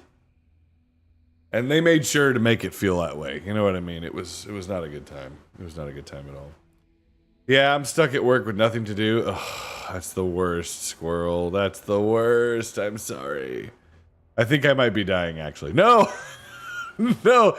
All prayers to Squirrel. That things improve and get better for her, that she doesn't struggle, that it goes well. I'm sorry to hear that. And over on YouTube, I hope things are going well for y'all, too. God bless y'all. I legit have absolutely nothing to do. That's the worst thing, too. And then, of course, your managers are going to come up to you and be like, there's always something to do. Why don't you go sweep the floor or something like that? It's like, that's not my job. And there's not something to do. I've been waiting for, I'm asking for something to do, and you guys don't have anything. That's not my fault. That's a salesman's fault. You guys need to figure that out. I know how it goes. Disgusting behavior. I always say I'd rather be busy than bored. That's true. That's true. Me too, because then the time goes by quicker, and you're productive, and you feel like you've done something instead of sitting there staring at paint dry. Understand completely. Well, we'll try to keep you busy at least for another chapter or 2 more. You know what I mean? We'll see how far we get. I had an interesting night at work, Rico. Had a person who came in. I work at a hospital under the influence, and despite not being an issue at first, they became one this morning. We allowed them to stay as they were not in their right mind, and we didn't want them getting hurt. But we ended up calling the cops because they became aggressive with me, and they had to leave. Wow. Like a discharge? Like what? I guess, what kind of influence was it? Was it imbibement, or are we talking like drugs? Which, kids don't do. Don't do that stuff. It's messed up. Yay, and then when you're done reading, I'll go and harass Cat. Exactly. You know what? We'll probably send you guys over to harass Cat personally is what we're going to wind up doing when we're done. But I'm glad I can serve you guys. I hope you guys have been enjoying the reading. But we're going to continue. So, chapter 4. Here we go, guys. Buckle in. Make sure you get a drink. Settle in. And we shall continue. Chapter 4. What Caspian did there. Next morning, the Lord Byrne called his guests early, and after breakfast, he asked Caspian to order every man he had into full armor. And above all, he said, let everything be as trim and scoured as if it were the morning of the first battle and a great war between noble kings with all the world looking on. This was done, and then in 3 boatloads, Caspian and his people, and Byrne with a few of his, put out for Narrowhaven. The king's flag flew in the stern of his boat, and his trumpeter was with him. When they reached the jetty at Narrowhaven, Caspian found a considerable crowd assembled to meet them. This is what I sent word about last night, said Byrne. They are all my friends and honest people, and as soon as Caspian stepped ashore, the crowd broke out into hurrahs and shouts of Narnia! Narnia! Long live the king! At the same moment, and this was also due to Byrne's messengers, bells began ringing from many parts of the town. Then Caspian caused his banner to be advanced, and his trumpet to be blown, and every man drew his sword, and set his face into a joyful sternness, and they marched up the street so that the street shook, and their armor shone, for it was a sunny morning, so that no one could hardly look at it steadily. At first, the only people who cheered were those who had been warned by Byrne's messenger, and knew what was happening, and wanted it to happen. But then all the children joined in because they liked the procession and had seen very few. And then all the schoolboys joined in because they also liked processions and felt that the more noise and disturbance there was, the less likely they would be to have any school that morning. And then all the old women put their heads out of doors and windows and began chattering and cheering because it was a king. And what is a governor compared with that? And all the young women joined in for the same reason, and also because Caspian and Drinian and the rest were so handsome. And then all the young men came to see what the young women were looking at, so that by the time Caspian reached the castle gates, nearly the whole town was shouting, and where Grumpus sat in the castle, muddling and messing about with accounts and forms and rules and regulations, he heard the noise. At the castle gate, Caspian's trumpeter blew a blast and cried, "Open for the King of Narnia, come to visit his trusty and well-beloved servant, the governor of the Lone Islands." In those days, everything in the islands was done in a slovenly, slouching manner. Only the little postern opened, and out came a tousled fellow, with a dirty old hat on his head instead of a helmet, and a rusty old pike in his hand. He blinked at the flashing figures before him. "Carn seized efficiency?" He mumbled, which was his way of saying, you can't see his sufficiency. "No interviews, appointments set between 9 and 10 p.m. Second Saturday every month." "Uncover before the Narnian lord, you dog," thundered the lord, and dealt him a rap with his gauntleted hand, which sent his hat flying from his head. What's it all about?" began the doorkeeper, but no one took any notice of him. Two of Caspian's men stepped through the postern, and after some struggling with bars and bolts, for everything was rusty, flung both wings of the gate wide open. Then the king and his followers strode into the courtyard. Here a number of the governor's guards were lounging about, and several more, they were mostly wiping their mouths, came tumbling out of various doorways, though their armor was in a disgraceful condition. These were fellows who might have fought if they had been led or had known what was happening, so this was the dangerous moment. Caspian gave them no time to think. "Where's your captain?" he asked. I am, more or less, if you know what I mean," said a languid and rather dandified young person without any armor at all. "It is our wish," said Caspian, "that our royal visitation to our realm of the Lone Islands should, if possible, be an occasion of joy and not of terror to our loyal subjects. If it were not for that, we should have something to say about the state of your men's armor and weapons. As it is, you are pardoned. Command a cask of wine to be opened that your men may drink our health. But at noon tomorrow, I wish to see them here in this courtyard looking like men at arms and not like vagabonds. See to it on pain of our extreme displeasure."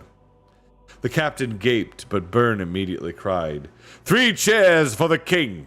And the soldiers, who had understood about the cask of wine, even if they understood nothing else, joined in. Caspian then ordered most of his men to remain in the courtyard. He, with Byrne and Drinian and 4 others, went into the hall. Behind a table, at the far end, with various secretaries about him, sat his sufficiency, the governor of the Lone Islands. Grumpus was a bilious-looking man, with hair that had once been red and was now mostly gray. He glanced up as the strangers entered, and then looked down at his papers, saying automatically, "No one interviews without appointments except between 9 and 10 p.m. on second Saturday." Caspian nodded to Byrne, and then stood aside. Byrne and Drinian took a step forward, and each seized one end of the table.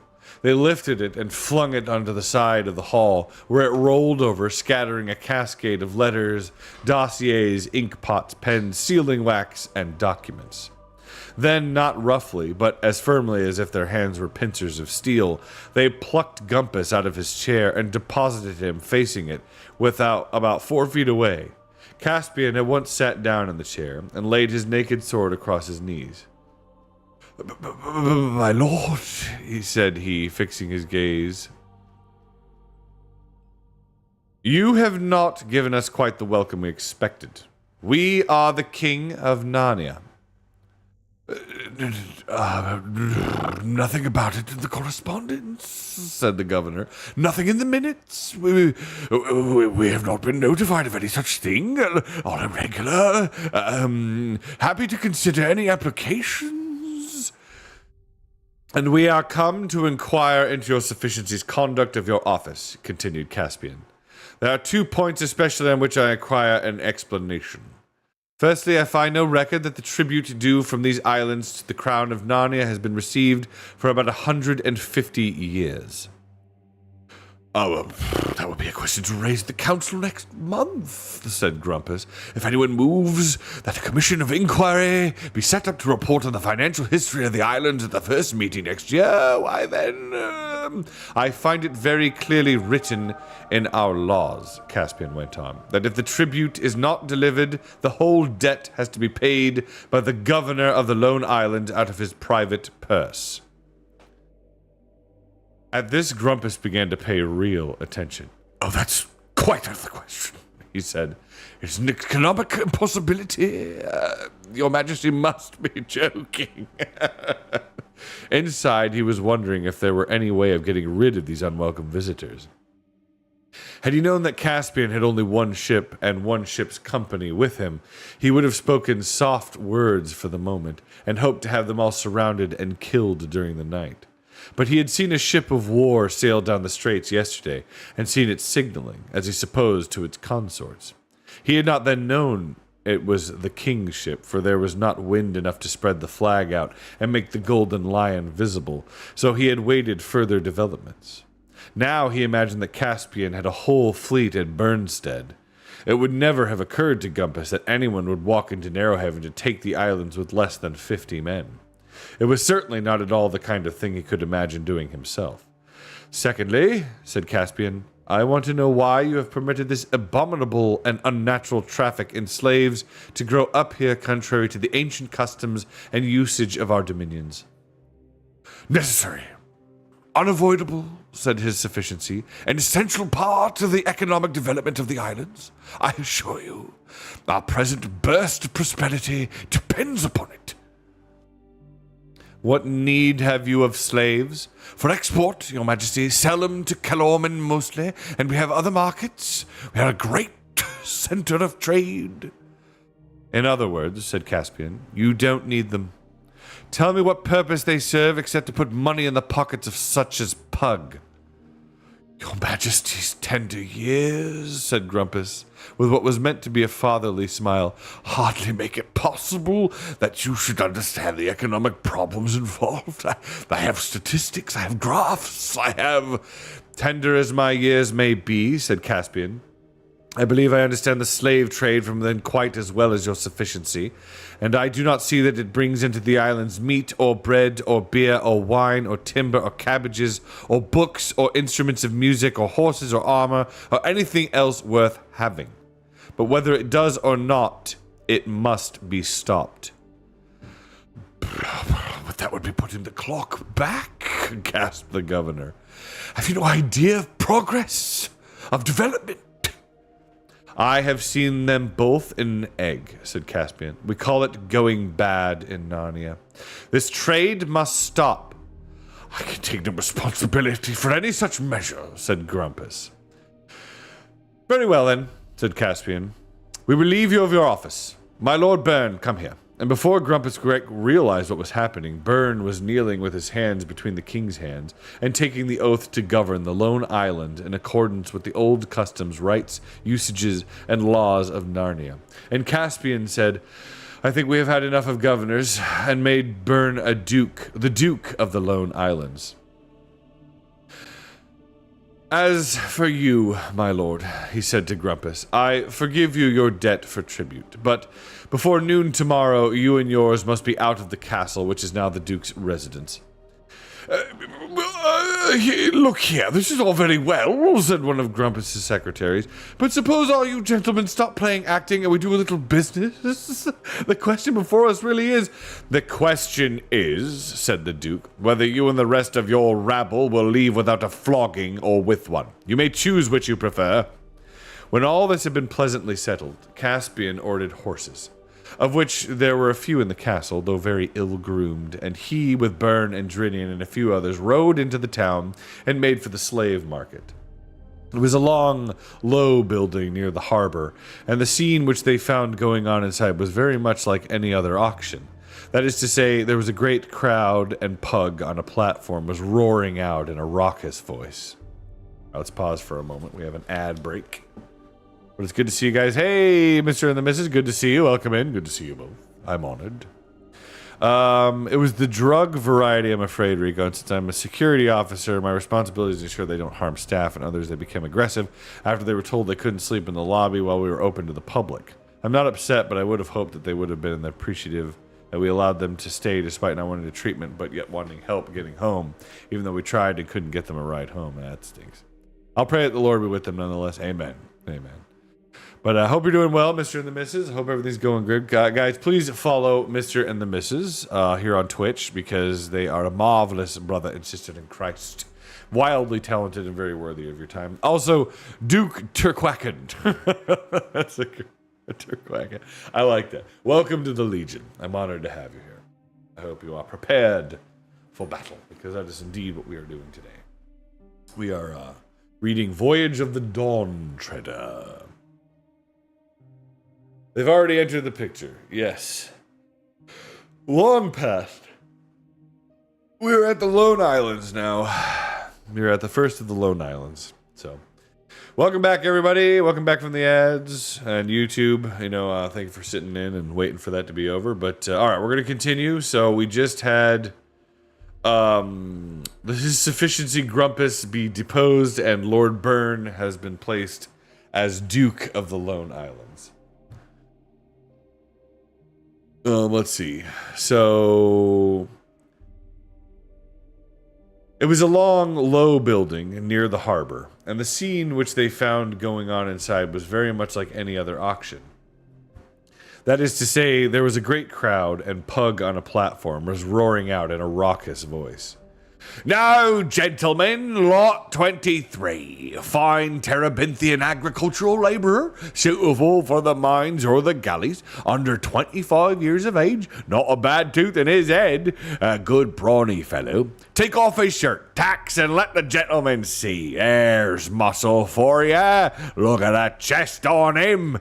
10 cressets from the gentleman in the corner. You must be joking, sir. 15? 18. 18 is bidden for lot 23. Any advance on 18? 21? Thank you, sir. 21 is bidden. But Pug stopped and gaped when he saw the mail-clad figures who had clanked up to the platform. On your knees, every man of you, to the King of Narnia, said the Duke. Everyone heard the horses jingling and stamping outside, and many had heard some rumor of the landing and the events at the castle.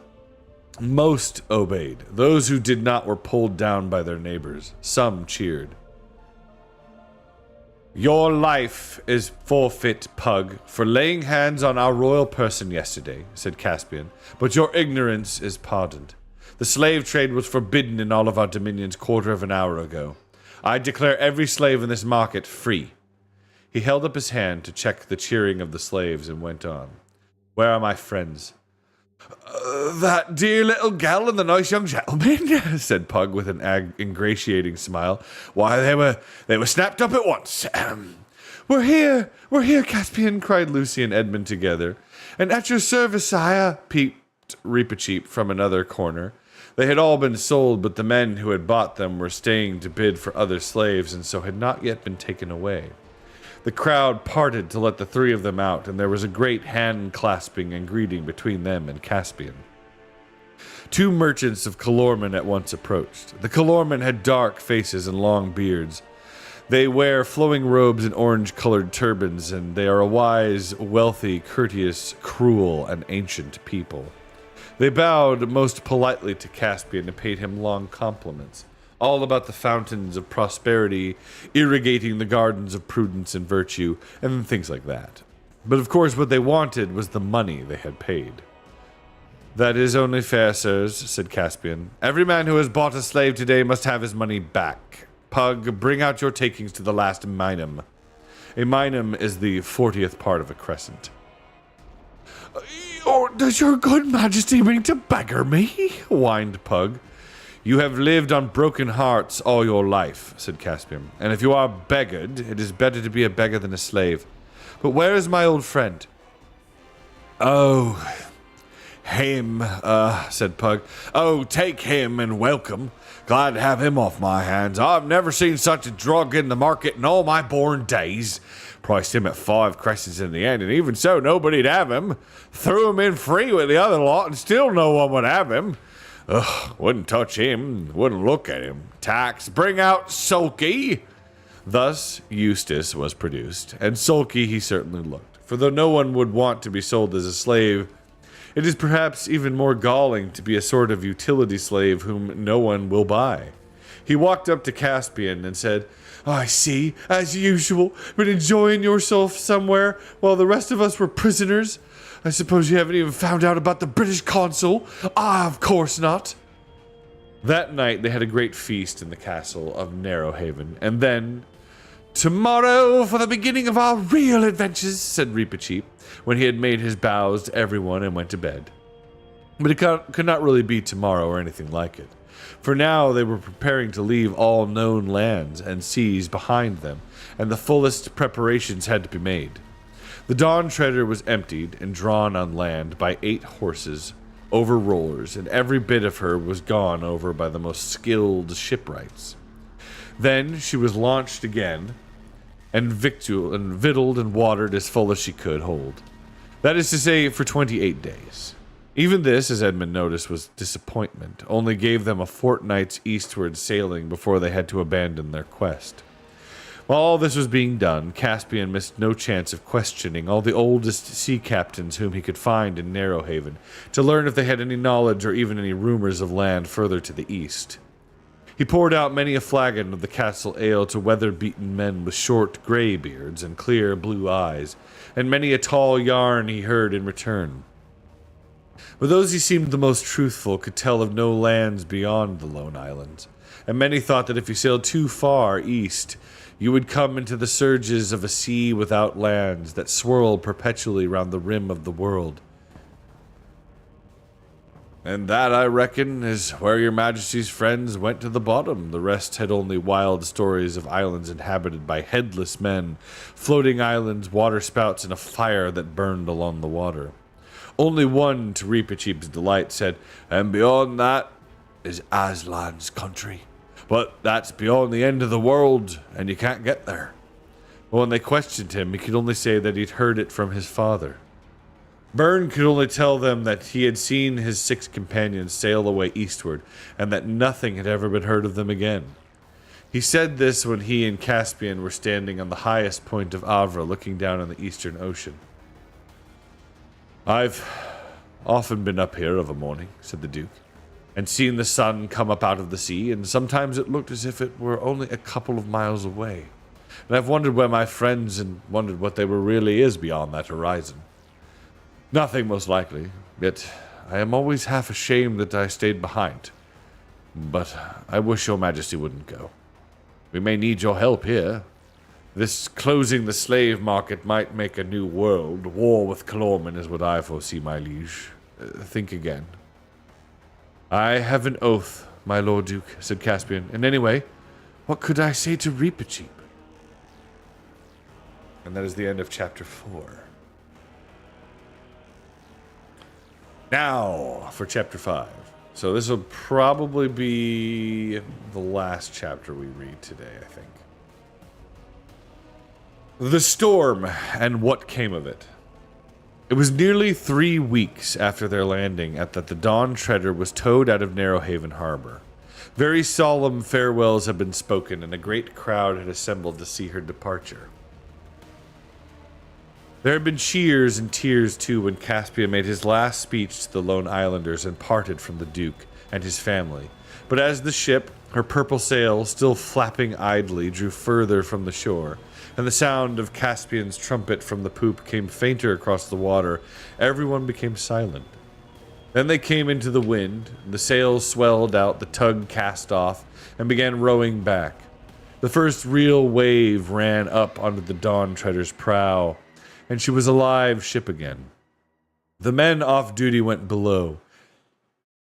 Drinian took the first watch on the poop, and she turned her head eastward round the south of Avra. The next few days were delightful.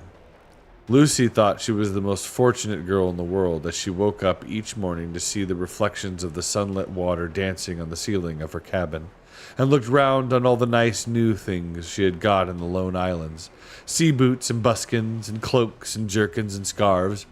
And then she would go on deck and take a look from the forecastle at a sea, which was a brighter blue each morning, and drink in an air that was a little warmer day by day. After that came breakfast, and such as an appetite as one only has at sea. She spent a good deal of time sitting on the little bench in the stern playing chess with Reepicheep. It was amusing to see him lifting the pieces, which were far too big for him, with both paws and standing on tiptoes if he made a move near the center of the board. He was a good player, and when he remembered what he was doing, he usually won. But every now and then Lucy won, because the mouse did something quite ridiculous, like sending a knight into the danger of a queen and castle combined.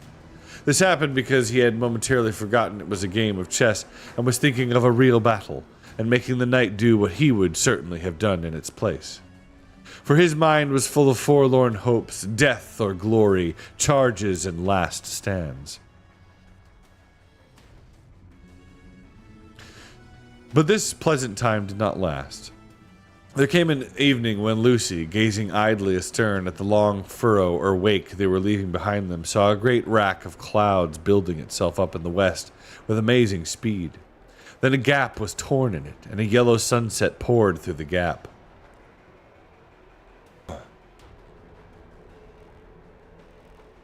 Sorry, I had to cough. All the waves behind them seemed to take on unusual shapes, and the sea was a drab or yellowish color like dirty canvas. The air grew cold. The ship seemed to move uneasily as if she felt a great danger behind her. The sail would be flat and limp one minute, and then wildly full the next. While she was noting these things and wondering at a sinister change which had come over the very noise of the wind, Drinian cried, "All hands on deck!"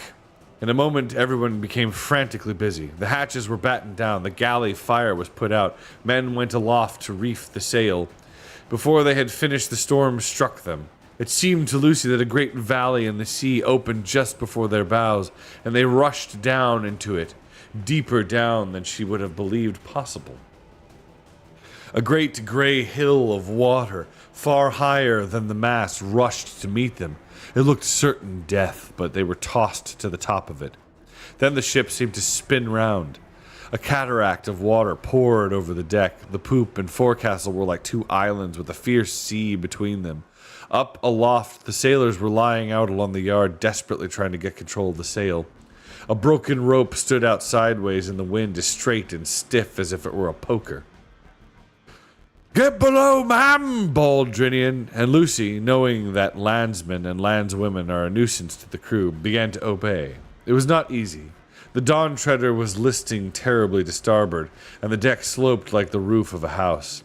She had to clamber round to the top of the ladder, holding onto the rail, and then stand by while two men climbed up to it, and then get down it as best she could. It was well she was already holding on tight, for at the foot of the ladder, another wave roared across the deck up to her shoulders. She was already almost wet through with spray and rain, but this was colder. Then she made a dash for the cabin door and got in and shut out for a moment the appalling sight of the speed with which they were rushing into the dark. But not, of course, the horrible confusion of creakings, groanings, snappings, clatterings, roarings, and boomings, which only sounded more alarming below than they had been on the poop. All the next day, all the next, it went on. It went on till one could hardly even remember a time before it had begun. And there always had been 3 men at the tiller, and it was as much as 3 could do to keep any kind of course. And there always had to be men at the pump, and there was hardly any rest for anyone else. And nothing could be cooked, and nothing could be dried. One man was lost overboard, and they never saw the sun. When it was over, Eustace made the following entry in his diary. September 3rd, the first day for ages when I've been able to write. We've been driven before a hurricane for 13 days and nights. I know that because I kept a careful count, though the others all say it was only 12. Pleasant to be embarked on a dangerous voyage with people who can't even count right. I've had a ghastly time, up and down enormous waves, hour after hour, usually wet to the skin, and not even an attempt at giving us proper meals. Needless to say, there's no wireless or even a rocket, so no chance of signaling anyone for help. It all proves what I kept on telling them, the madness of setting out in a rotten little tub like this. It would be bad enough, even if one was as decent people instead of fiends or in human form. Caspian and Edmund are simply brutal to me. The night was lost our mast. There's only a stump left now. Though I was not at all well, they forced me to come on deck and work like a slave. Lucy shoved her oar in by saying that Reepicheep was longing to go, only he was too small. I wonder she doesn't see that everything that little beast does is all for the sake of showing off. Even at her age, she ought to have that amount of sense. Today, the beastly boat is level at last, and the sun's out, and we have all been jawing about what to do.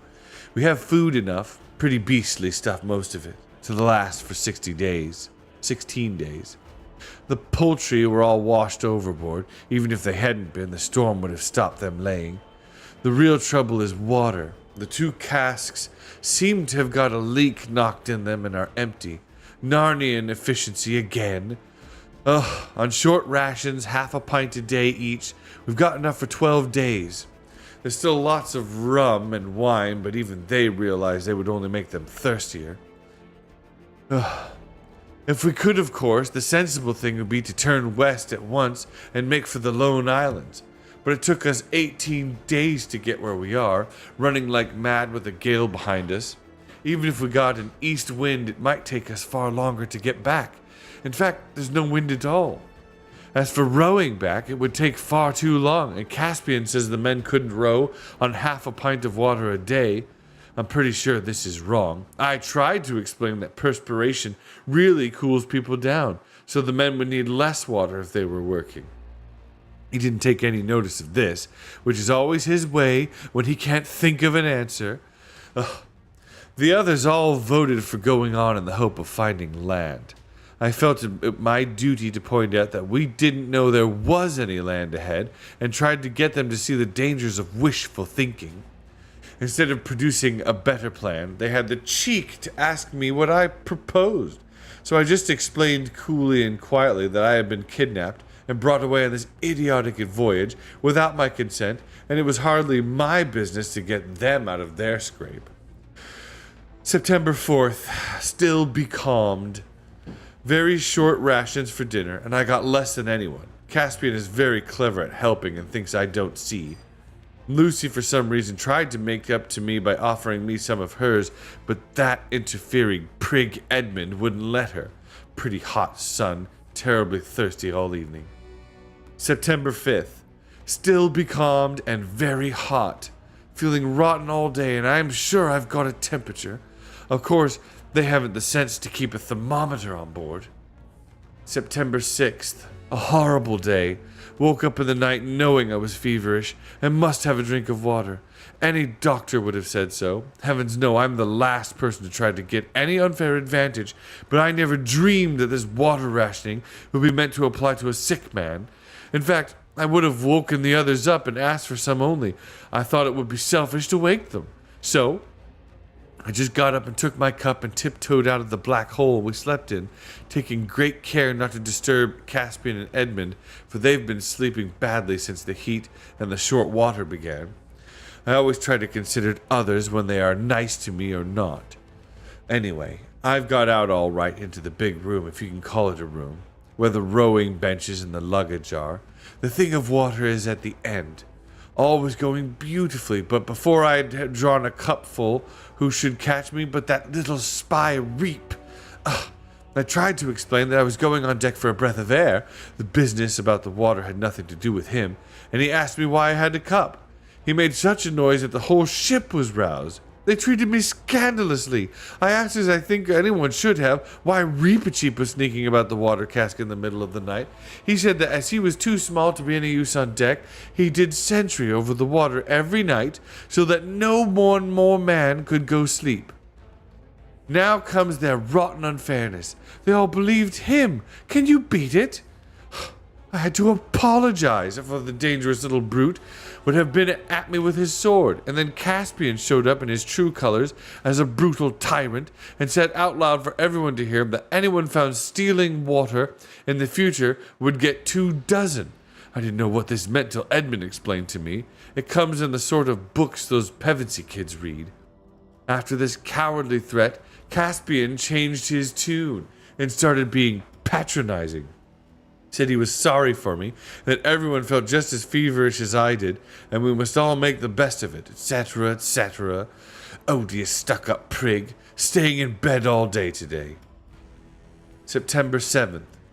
A little wind today, but still from the west. Made a few miles eastward with part of the sail set on what Drinian calls the jury mast, which means the bowsprit set upright and tied. They call it lashed to the stump of the real mast. Still terribly thirsty. September 8th. Still sailing east. I stay in my bunk all day now and see no one except Lucy till the two fiends come to bed. Lucy gives me a little of her water ration. She says girls don't need to get as thirsty as boys. I'd often thought this, but it ought to be more generally known at sea. September 9th. Land in sight, a very high mountain, a long way off to the southeast. September 10th. The mountain is bigger and clearer, but still a long way off. Gulls again today for the first time since I don't know how long. September 11th. Caught some fish and had them for dinner. Dropped anchor at about 7 p.m. in 3 fathoms of water in a bay of this mountainous island. That idiot Caspian wouldn't let us go ashore because it was getting dark, and he was afraid of savages and wild beasts. Extra water ration tonight. What waited them on the island was going to concern Eustace more than anyone else. But it cannot be told in his words because after September 11th, he forgot about keeping his diary for a long time. When morning came with a low gray sky, but very hot, the adventurers found they were in a bay encircled by such cliffs and crags that it was like a Norwegian fjord. In front of them, at the head of the bay, there was some level land heavily overgrown with trees that appeared to be cedars, through which a rapid stream came out. Beyond that was a steep ascent ending in a jagged ridge, and behind that a vague darkness of mountains which ran into dull-colored clouds so that you could not see their tops. The nearer the cliffs at each side of the bay were streaked here and there with lines of white, which everyone knew to be waterfalls, though at that distance they did not show any movement or move or make any noise. Indeed, the whole place was very silent, and the water of the bay as smooth as glass. It reflected every detail of the cliffs. The scene would have been pretty in a picture, but was rather oppressive in real life. It was not a country that welcomed visitors. The whole ship's company went ashore in 2 boatloads, and everyone drank and washed deliciously in the river, and had a meal and a rest before Caspian sent 4 men back to keep the ship, and the day's work began. There was everything to be done. The casks must be brought ashore and the faulty ones mended if possible and all refilled. A tree, a pine if they could get it, must be felled and made into a new mast. Sails must be repaired, a hunting party organized to shoot any game the land might yield.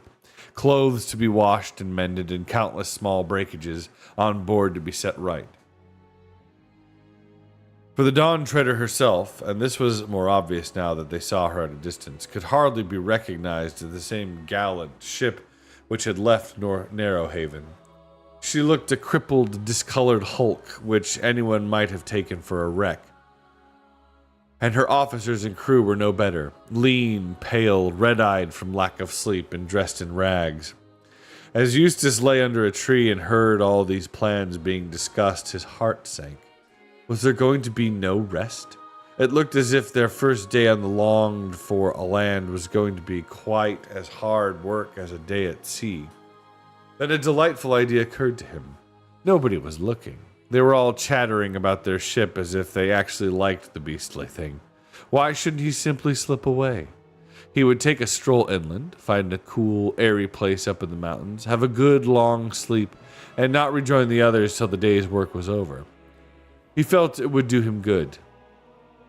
But he would take great care to keep the bay and the ship in sight so as to be sure of his way back. He wouldn't like to be left behind in this country. He at once put his plan into action. He rose quietly from his place and walked away among the trees, taking care to go slowly and in an aimless manner so that anyone who saw him would think he was merely stretching his legs. He was surprised to find how quickly the noise of the conversation died away behind him, and how very silent and warm and dark green the wood became. Soon he felt he could venture on a quicker and more determined stride. This soon brought him out of the wood. The ground began sloping steeply up in front of him. The grass was dry and slippery, but manageable if he used his hands as well as his feet, and though he panted and mopped his forehead a good deal, he plugged away steadily. This showed, by the way, that his new life, little as he suspected it, had already done him some good. The old Eustace, Harold and Alberta's Eustace, would have given up the climb after about 10 minutes. Slowly, and with several rests, he reached the ridge. Here he had expected to have a view into the heart of the island, but the clouds had now come lower and nearer, and a sea of fog was rolling to meet him. He sat down and looked back. He saw how so high that the bay looked small beneath him, and miles of sea were visible. Then the fog from the mountains closed in all round him, thick but not cold, and he lay down and turned this way and that to find the most comfortable position to enjoy himself. But he didn't enjoy himself, or not for very long. He began almost for the first time in his life to feel lonely. At first this feeling grew very gradually, and then he began to worry about the time. There was not the slightest sound, and suddenly it occurred to him that he might have been lying there for hours. Perhaps the others had gone. Perhaps they had left him wander away on a purpose simply in order to leave him behind. He leapt up in a panic and began the descent. At first he tried to do it too quickly, slipped on the steep grass, and slid for several feet. Then he thought he had carried him too far to the left, and as he came up he had seen precipices on that side, so he clambered up again, as near as he could guess to the place he had started from, and began the descent afresh, bearing to his right. After that, things seemed to be going better. He went very cautiously, for he could not see more than a yard ahead, and there was still perfect silence all round him. It is very unpleasant to have to go cautiously when there is a voice inside you saying all the time, "Hurry, hurry, hurry!" For every moment the terrible idea of being left behind grew stronger. If he had understood Caspian and the Pevensies at all, he would have known, of course, that there was not the least chance of their doing any such thing. But he had persuaded himself that they were all fiends in human form. "At last," said Eustace, as he came slithering down a slide of loose stones, scree as they call it, and found himself on the level. "And now, where are those trees? There's something dark ahead. Why, I don't believe the fog is clearing." And it was. The light increased very moment and made him blink. The fog lifted. He was in an utterly unknown valley, and the sea was nowhere in sight.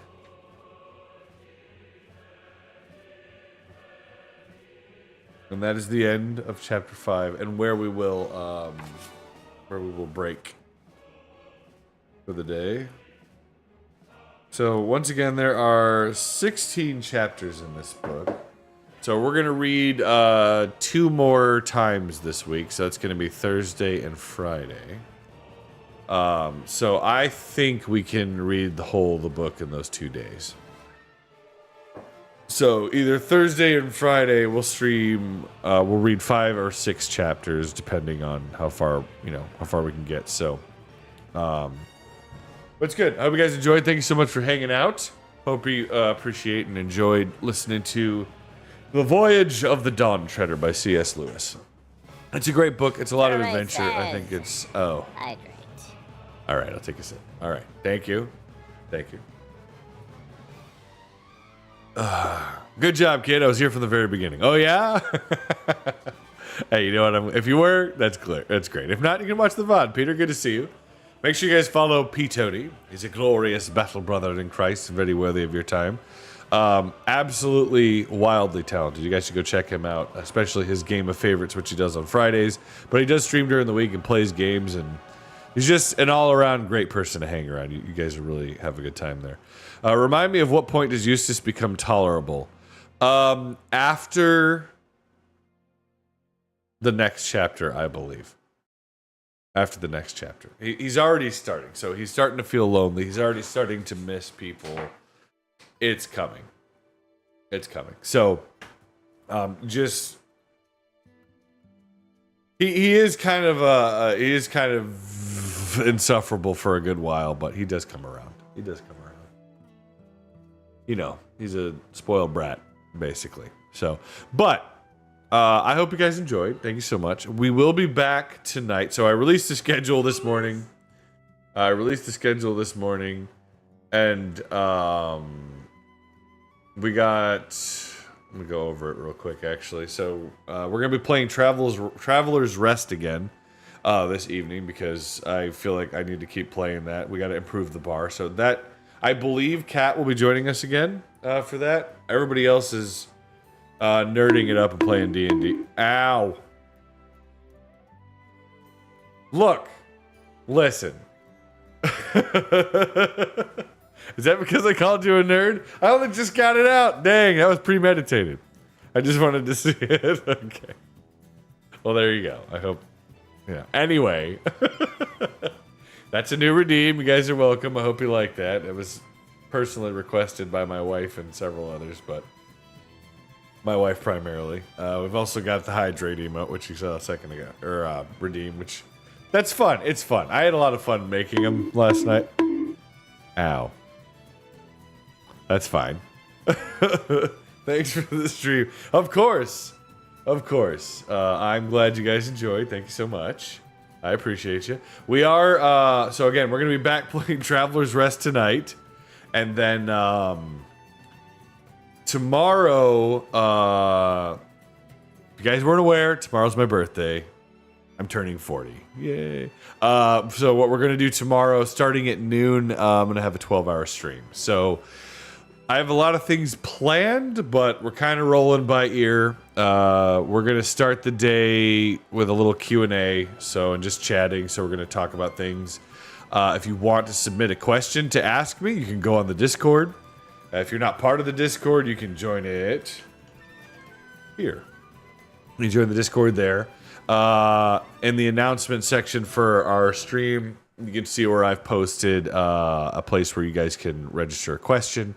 And I'll answer them on stream. And I'll also be taking questions during that section. After that, we're going to play a little bit of Mario Kart World or Mario Party or something with the kids. Just me and the Battle Babies will play some games on the Switch. Have a good time. Then we'll play some community stuff. And then in the evening, we'll have... I'm planning on doing like a collab with the Giggle Gang and other people where we'll play some games and... have some fun. Ooh. I'm sorry. Didn't mean for that to happen. But yeah, it should be a good time. I'm looking forward to just hanging out and chilling and enjoying my birthday with some games and relaxing. You know what I mean? It'll be a fun time. So I look forward to that, and I hope you guys do too. It'll be fun to hang out. You don't have to though.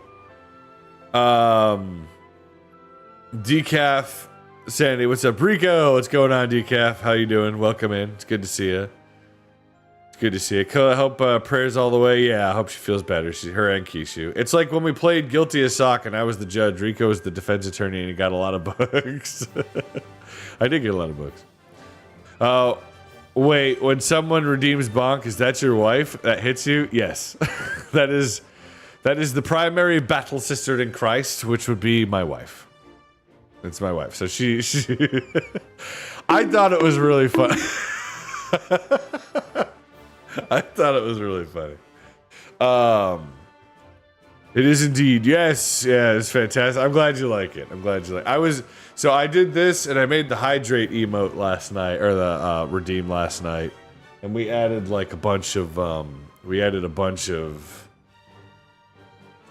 So I recorded 8 different hydrate lines for it. So each time you redeem hydrate, it might repeat a couple now and then, but like it should play randomly one of the 8 ones that I recorded. Sorry,